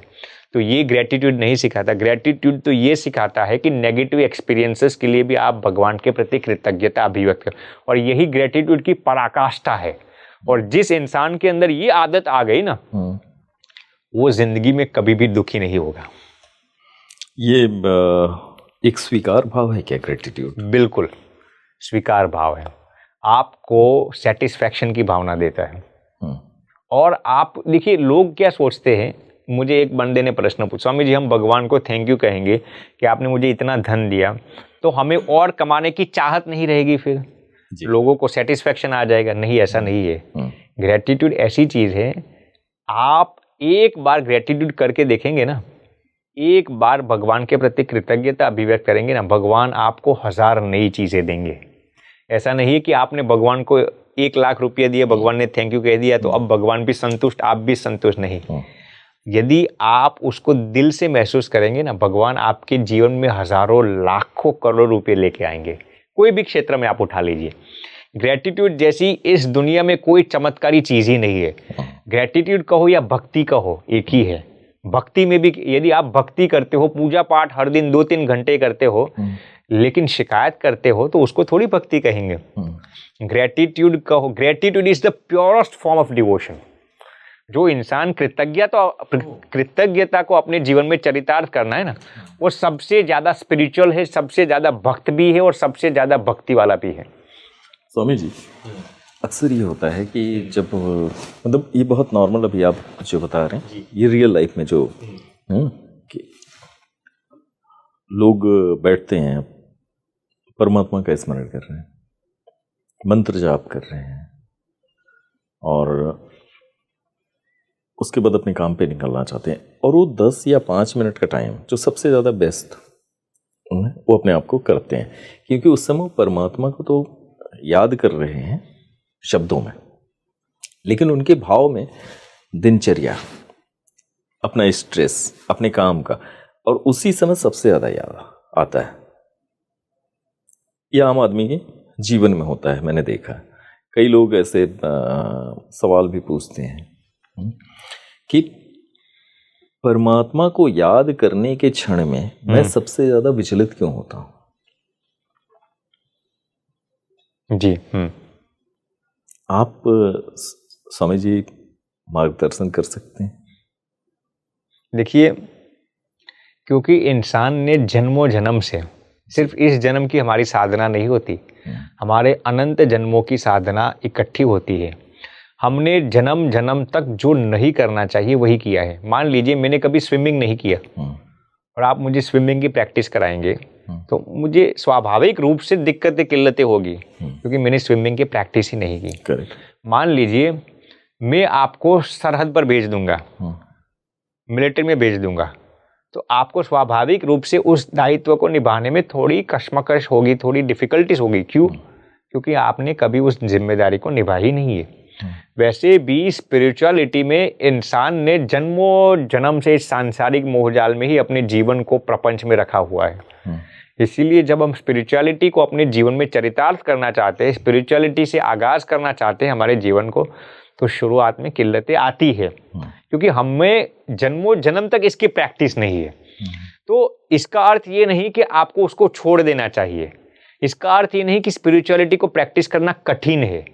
कठिन नहीं है, हमें उसकी प्रैक्टिस नहीं है, इसलिए हमें कठिन लग रही है। तो मैं यही कहना चाहूंगा कि भले ही आपको शुरुआत के दायरे में कठिन लगे, मुश्किल लगे, आपका मन भटकता हो, आप शुरुआत कीजिए। धीरे धीरे आपको उस मार्ग में सफलता मिलेगी। जैसे कि आप भगवान का नाम स्मरण करते हैं, मेडिटेशन करते हो, कुछ भी क्रिया का आगाज करते हो, तो ऑब्वियसली शुरुआत के फेज में आपको डिफिकल्टीज होगी। देखिए मैं भी जब इस संत मार्ग में आया था, मैं 2 मिनट के लिए भी मेडिटेशन नहीं कर सकता था। मेरा मन इधर उधर भटक जाता था। आप नाम स्मरण की बात करेंगे, मुझे लगता था अरे यार नाम स्मरण करने से क्या लाभ होगा। लेकिन धीरे धीरे मुझे इसकी महिमा समझ में आई, गरिमा समझ में आई, तो मैंने प्रैक्टिस शुरू किया, लेकिन मन भटक जाता था। 2-3 सालों तक मैं 1 मिनट के लिए भी मेडिटेशन नहीं कर सकता था। लेकिन हमने हिम्मत नहीं हारी। हमारा जो जज्बा था, जो कॉन्फिडेंस था, जो पैशन था, उसको दरकिनार नहीं किया। उससे हम हमारी हिम्मत को नहीं गवाई। तो धीरे धीरे आज हम बखूबी बाकायदा प्रेम से भगवान के नाम स्मरण में अहोनिश रह सकते हैं। तो ये प्रैक्टिस से आता है ना। यदि मैं भी उस वक्त ये सोच लेता कि मेरे से ये कैसे होगा, तो हार जाता। तो ये प्रैक्टिस से आता है। बहुत मतलब आपके इस जवाब से बहुत सारे लोगों को फायदा होगा जी। और स्पीकिंग ट्री के दर्शक वैसे भी मतलब एक जर्नी में हैं। मैंने देखा है कि जिन लोगों को स्पीकिंग ट्री के पॉडकास्ट सामने आते हैं, उनके एल्गोरिदम में जस्ट उनको स्क्रॉल कर रहे हैं उनको, तो कई दर्शकों का ये होता है कि मैं ये बहुत दिनों से सोच रहा था जी, और अचानक मुझे ये प्रकट हुआ। जी राम जी। मैंने एक जब इसे खोला तो इसे मैंने अपने लिए पाया। अच्छा। इस जवाब को अपने लिए पाया। मैं सोच रहा हूँ यही कि आज स्वामी जी आप यहाँ हैं मौजूद और हमारे ऑडियंस को इतनी काम की चीज़ें बता रहे हैं। बहुत सारे ऐसे लोग होंगे जिनके जीवन में आपकी इन बातों से अचानक एक नई यात्रा उनकी शुरू हो जाएगी जी। एक परिवर्तन की शुरुआत। स्वामी जी, इस पॉडकास्ट का जो की पूर्णता, मैं इस सवाल को उचित समझता हूँ आपके साथ पूछना। अक्सर हम परमात्मा के निकट होते हैं, ऐसे कोई संकेत या कोई साइंस, कोई सिम्टम्स, अब मैं ईश्वर के करीब हूं या ईश्वर मेरे करीब है। एक आम इंसान जो अपनी साधना में है, एक सामान्य पूजा पाठ कर रहा है या कोई भी उपासना पद्धति अपना सकता है, या जो उपासना नहीं भी करता हो, कोई साधक नहीं है, कुछ तो संकेत मिलते होंगे स्पिरिचुअल प्रैक्टिस करते करते। स्पिरिचुअल प्रैक्टिस कर रहा है, नहीं भी कर रहा है, लेकिन परमात्मा से निकटता के या परमात्मा उससे नजदीकी बनाना चाहता है। दोनों बातें। जी। ऐसा कोई साइंस है, लक्षण जो आम आदमी समझ सके कि अब मैं उस यात्रा को पर हूँ, बिल्कुल ईश्वर के करीब हूँ? भगवान ऐसे कई संकेत हमें हर दिन देते हैं, कई संकेत से हमें अभिनवायमान भगवान करते हैं कि मैं आपके करीब हूँ, मैं आपको हमारे साथ लेना चाहता हूँ। लेकिन हमारी सबसे बड़ी गलती क्या होती है, हम उसको दरकिनार कर देते हैं। हमने हमारे साथ कभी भी वक्त गुजारा ही नहीं है। देखिए, परमात्मा को महसूस करने के लिए हमें सबसे पहले अपने आप को महसूस करना पड़ेगा। परमात्मा की अनुभूति करने से पहले हमें अपने आप की अनुभूति करनी पड़ेगी। परमात्मा के दर्शन करने से पहले हमें निज दर्शन करने पड़ेंगे, यानी अपने आप के दर्शन करने पड़ेंगे। अक्सर लोग अपनी अंतरात्मा को, अपनी अंदर की आवाज़ को दरकिनार ही कर देते हैं। मैं आपको सच बताता हूँ, इस दुनिया का कोई भी पापी को आप उठा लीजिए, हिटलर हो, ओसामा बिन लादेन हो, सद्दाम हुसैन हो, कोई भी आतंकवादी को आप उठा लीजिए, किसी भी पापी इंसान को आप उठा लीजिए। मैंने जैसे शुरुआत में पॉडकास्ट में इस जोबन पगी की बात सुनाई थी, कोई भी पापी को आप उठा लीजिए, इस दुनिया का चाहे कोई भी खराब इंसान हो, भगवान हर एक इंसान को ये फीलिंग देते हैं कि तू जो जीता है ना वो गलत जीता है, तू जो करता है वो गलत है या सही है, वो भगवान हर एक इंसान को ये अनुभूति कराते हैं। किसी को पूछने की ज़रूरत नहीं है, लेकिन हम हमारी अंतरात्मा की वो आवाज़ को दरकिनार कर देते हैं। क्यों? क्योंकि हम एक माइंडसेट में फिक्स्ड हो जाते हैं, मुझे ये करना ही है। तो भगवान जो हमें आवाज़ देते हैं ना अंतरात्मा में, उसको हम आत्म मिचोली कर देते हैं, यानी कि हम उसको भी गलत समझकर निकाल देते हैं। तो सबसे पहले प्री रिक्विजिट क्या है? यदि परमात्मा के संदेश को आपको सुनना है ना, तो आपको उसके लिए अपने आप के साथ समय बिताना ही पड़ेगा। जो इंसान अपने साथ समय नहीं बिता सकता ना, वो कभी भी सुखी नहीं हो सकता। इसलिए सबसे महत्वपूर्ण चीज़ है कि आप हर दिन आत्मदर्शन के लिए समय निकालिए, 5-10 मिनट जो आपके लिए समय हो। स्व साक्षात्कार, सेल्फ कंटेम्पलेशन जिसको भी हम कह सकते हैं, ये सबसे पहली महत्वपूर्ण चीज़ है। जो इंसान सेल्फ कंटेम्पलेशन करता है ना राम जी, यकीनन उसको परमात्मा की आवाज़ सुनाई देगी। मैं मेरी खुद की बात करता हूँ, जब मुझे संत बनना था, मैं उस आवाज़ को दरकिनार करता था। अंदर से एक आवाज़ आ रही थी, तुझे संत बनना है, तुझे संत बनना है, तुझे संत बनना है। जितनी बार ये आवाज़ आती ना, मैं उसको दरकिनार कर देता था। यार मुझे क्यों संत बनना है, मेरा तो ये विजन है, मेरा ये मुझे ये करना है, दुनिया में ये सब करना है, मैं क्यों संत बनूं। भगवान मुझे इतनी गहरी आवाज़ दे रही थी ना, मैं उस आवाज़ को रोक नहीं पा रहा था। जैसे कि कोई थर्ड पर्सन आकर मुझे प्रेरित करता हो। तो ऐसे ही हर एक इंसान के जीवन में होता है। भगवान उसको अंदर से ये कहते हैं, बेटे ये सही है, ये गलत है, ये सही है, ये गलत है, लेकिन हम उसको दरकिनार कर देते हैं। इसलिए जैसे मैं आपको सिंपल एग्जांपल देता हूँ, जैसे तालाब में पानी होता है, ठीक है ना, लेकिन यदि तालाब का पानी उथल पुथल हो तो आप तालाब के नीचे क्या है वो देख सकते हैं? नहीं, कभी भी नहीं सकते। जब तक वो शांत। तालाब के नीचे यदि आपको देखना है क्या है, तो आपको ये बहुत ही जरूरी है कि तालाब के पानी को स्थिर रखना पड़ेगा, तभी आप तालाब के नीचे क्या है तब आप देख पाएंगे। वैसे ही यदि आपको परमात्मा की आवाज़ अपने जीवन में सुननी है ना, तो पहले स्थिर होना पड़ेगा, फिर ही परमात्मा आपको वो आवाज़ सुनाई देता है। ऐसा नहीं है परमात्मा संकेत नहीं देते, सबको संकेत देते हैं। जैसे कि यहाँ पर मोबाइल फोन्स तो सबका चलता है, लेकिन आपकी फ्रीक्वेंसी मिलेगी तो टावर्स आएगा तो आप बात कर पाएंगे। वैसे ही परमात्मा सबको संकेत देते हैं, लेकिन उस संकेत को वही इंसान सुन सकता है जो स्थिर होता है, जो सेल्फ कंटेम्पलेटिव होता है। इसलिए सबसे महत्वपूर्ण चीज़ ये है कि आपको सेल्फ कंटेम्पलेशन करना चाहिए। मैं आपको आखिरी बात बताता हूँ, न्यूरो साइंस रिसर्च के आधार पर मैं आपको बताता हूँ, ये स्पिरिचुअलिटी की बात नहीं करता। रिसर्च ये कहता है कि जब किसी की अंत अवस्था आती है ना जी, अंत अवस्था, तो उसका सबकॉन्शियस माइंड उसको 1 साल पहले से ये बता देता है कि अब तू इस पृथ्वी पर ज़्यादा समय टिकने वाला नहीं है। ये न्यूरोलॉजिकल रिसर्च की मैं ये बात करता हूँ राम जी, कि जब इंसान का अंत काल आता है ना, तब वो इंसान को मालूम पड़ जाता है अब मैं ज़्यादा जीने वाला नहीं हूँ, और वो इंसान को मालूम हो या ना हो, वो अपने शब्दों में भी एक दूसरों के साथ बयां कर देता है। मैं आपको इस पर, तो मेरे पास भी कई ऐसे रियल एग्जांपल्स हैं। अभी अमेरिका में थोड़े समय पहले मैं ह्यूस्टन में गया था, वहाँ पर एक भैया मुझे मिले थे, उनके पिताजी की वो बात कर रहे थे। इस भैया की उम्र तो 50 साल की थी, उनके पिताजी की उम्र शायद 75 साल की थी। वो पिताजी उनको 1 साल से कह रहे थे, बेटा अब आप ये काम कर लेना, ये कर लेना, ये कर लेना, जैसे कि वो इस पृथ्वी पर ज़्यादा टिकने वाले नहीं थे। तो ये लड़का उनको पूछ रहा था, पिताजी आप ऐसा क्यों बोल रहे हैं, आप तो बिल्कुल स्वस्थ है, 75 साल की उम्र में कोई भी बीमारी नहीं, न तो डायबिटीज, ब्लड प्रेशर, कोई भी रोग नहीं था। पिताजी कहते हैं अब मालूम नहीं कितने साल हम जिए, ऐसा लगता है कि अब बहुत अल्पकाल में हमारा शरीर नष्ट हो जाएगा। वो बेटे को उनके साथ बहुत प्रेम था। बेटा कहता है पिताजी आप ऐसा क्यों बोलते हो। फिर पिताजी एक दिन आते हैं कि मुझे ऐसा लगता है कि अब 15 दिन में मेरा देहांत हो जाएगा। वो लड़का कहता है पिताजी आप ऐसा क्यों बोलते हैं, आने वाली एकादशी जो व्रत आता है ना, आने वाली एकादशी को शायद मुझे ऐसा लगता है कि मेरा शरीर त्याग होगा और भगवान मुझे लेने आएंगे।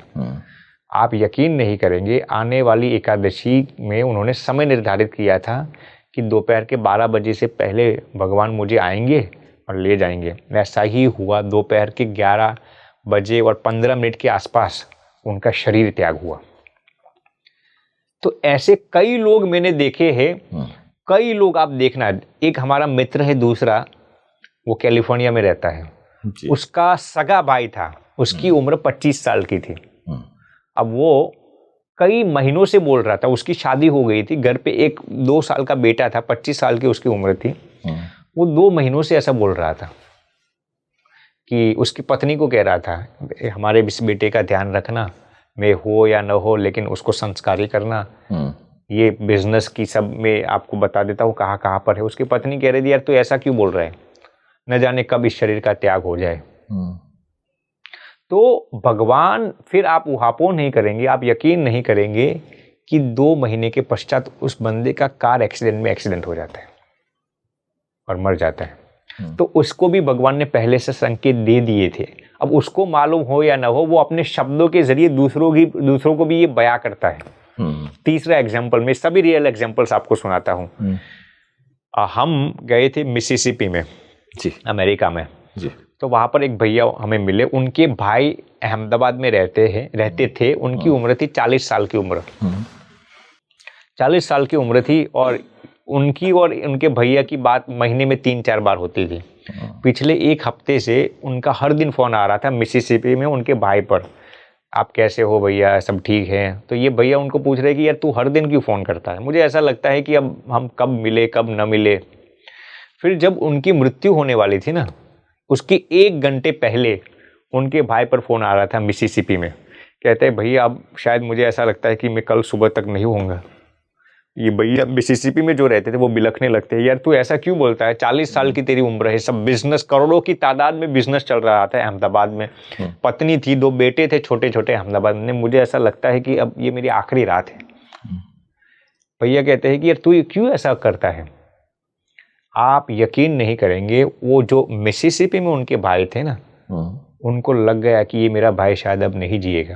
अच्छा, वो फौरन टिकट अपनी इंडिया के लिए बुक कराते हैं दूसरे दिन सुबह की। लेकिन उसके पहले ही उसको मालूम पड़ जाता है 1 घंटे के बाद मेरे भैया हार्ट अटैक में गुजर गए। तो मेरे कहने का तात्पर्य क्या है, सिर्फ मृत्यु की मैं बात नहीं कर रहा, ये सब दुखद प्रसंग है इसलिए कोई सुनकर विचलित भी हो सकता है, लेकिन मेरा कहने का तात्पर्य क्या है, भगवान हर एक इंसान को ये सूचित कर देते हैं तुम्हारे जीवन में क्या होने वाला है, अच्छा या बुरा। बुरा होने वाला है फिर भी भगवान आपको सूचित कर देते हैं, आपको डराने के लिए नहीं, भयभीत करने के लिए नहीं, दुखी करने के लिए नहीं, सतर्क करने के लिए। और यदि आपके जीवन में कुछ अच्छा होने वाला हो ना, आप गौर से उस आवाज को सुनते ना, भगवान वो भी आपको प्रकट कर देते हैं। लेकिन हमारे अंदर वो क्षमता होनी चाहिए कि हम उस आवाज को पकड़ सके। इस दुनिया में, मैं आखिरी बात करके पूरा करता हूं, न्यूरोलॉजिकल रिसर्च के आधार पर इस दुनिया में जितने भी लोग की मृत्यु होती है ना, उसमें से 90% लोगों को मृत्यु के पहले ये एहसास हो जाता है कि अब उनकी अल्पकाल में मृत्यु होने वाली है। कितना पावरफुल, कन्विंसिंग और ऑथोरिटेटिव ये रिसर्च है। मृत्यु पूर्वाभास सिर्फ मृत्यु की बात नहीं करता। और ये सभी संकटों में या अगर किसी के साथ कोई अच्छी घटना होनी है तो वो भी भगवान सूचित कर देते। वो भी मैसेज। लेकिन हमारे अंदर ये क्षमता, वो क्षमता अब किसको डेवलप करनी है?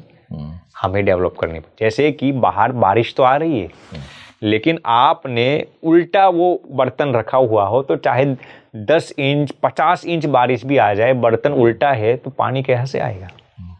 लेकिन यदि बर्तन सीधा रखा है तो थोड़ी सी भी ड्रॉप्स भी आएगी ना, थोड़े समय में आपका बर्तन पानी से छलोछल भर जाएगा। वैसे भगवान की कृपा, भगवान की आवाज़, भगवान की अनुकंपा हर एक इंसान पर बरसती है। लेकिन अब सुनिश्चित हमें करना है कि हमें वो उस बर्तन को सीधे रखना है या उल्टा रखना है। अद्भुत स्वामी जी। स्वामी जी,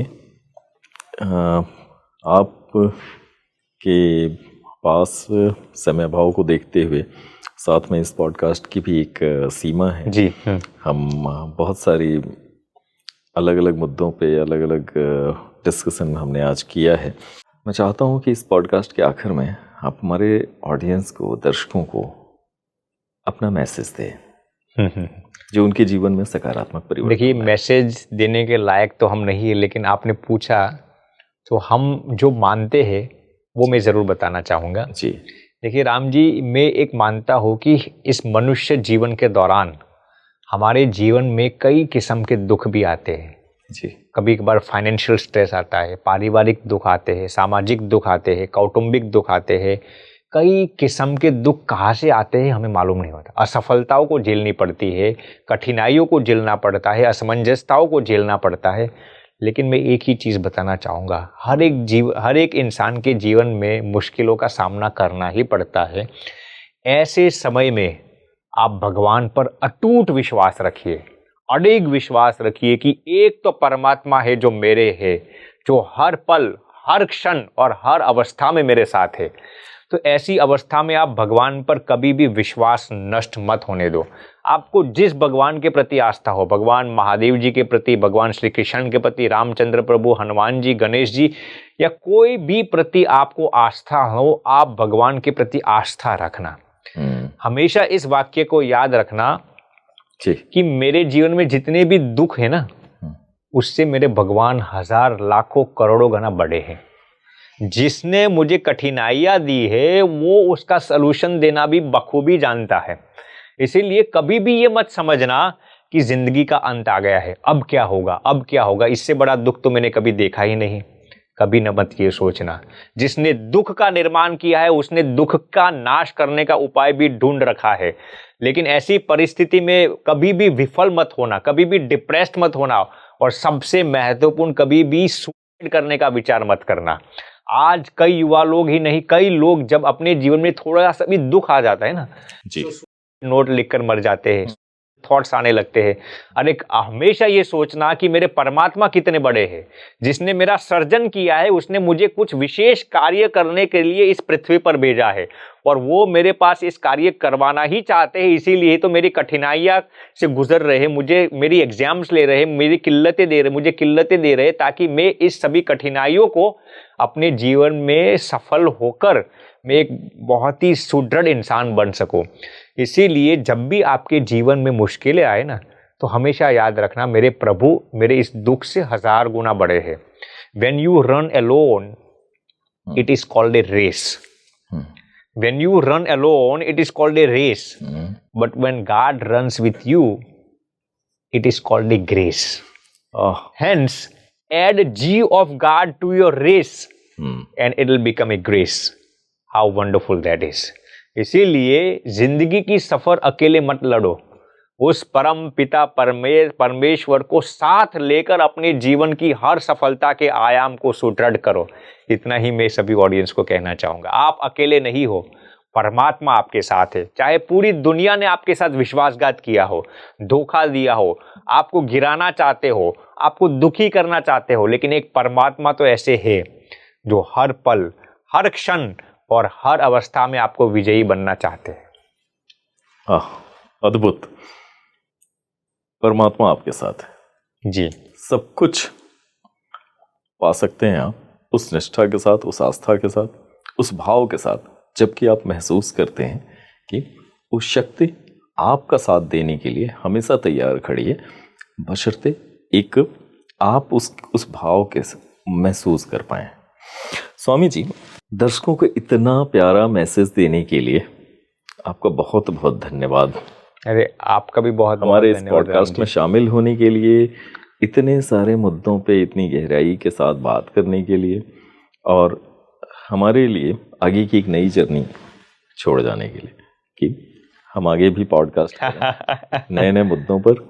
और जब तक आप यहाँ हैं तब तक मुझे लगता है कि हम कुछ और ऐसे टॉपिक भी दर्शकों के सामने लाएं जो उनके लिए काम की साबित हो। जी। तो आपसे पुनरागमन की प्रतीक्षा में। अरे भगवान आपको भी सुखी रखे राम जी, और आपके ज़रिए जो आप स्पीकिंग ट्री के ज़रिए जो ये बहुत ही नायाब काम करते हैं, मैं भगवान से यही प्रार्थना करता हूँ कि हज़ारों लाखों करोड़ों लोगों के जीवन में आप पॉजिटिविटी और वैल्यूज़ ऐड करें। यही हमारी परमात्मा के श्री चरणों में प्रार्थना है। राम जी प्रणाम। बहुत बहुत शुक्रिया। प्रणाम।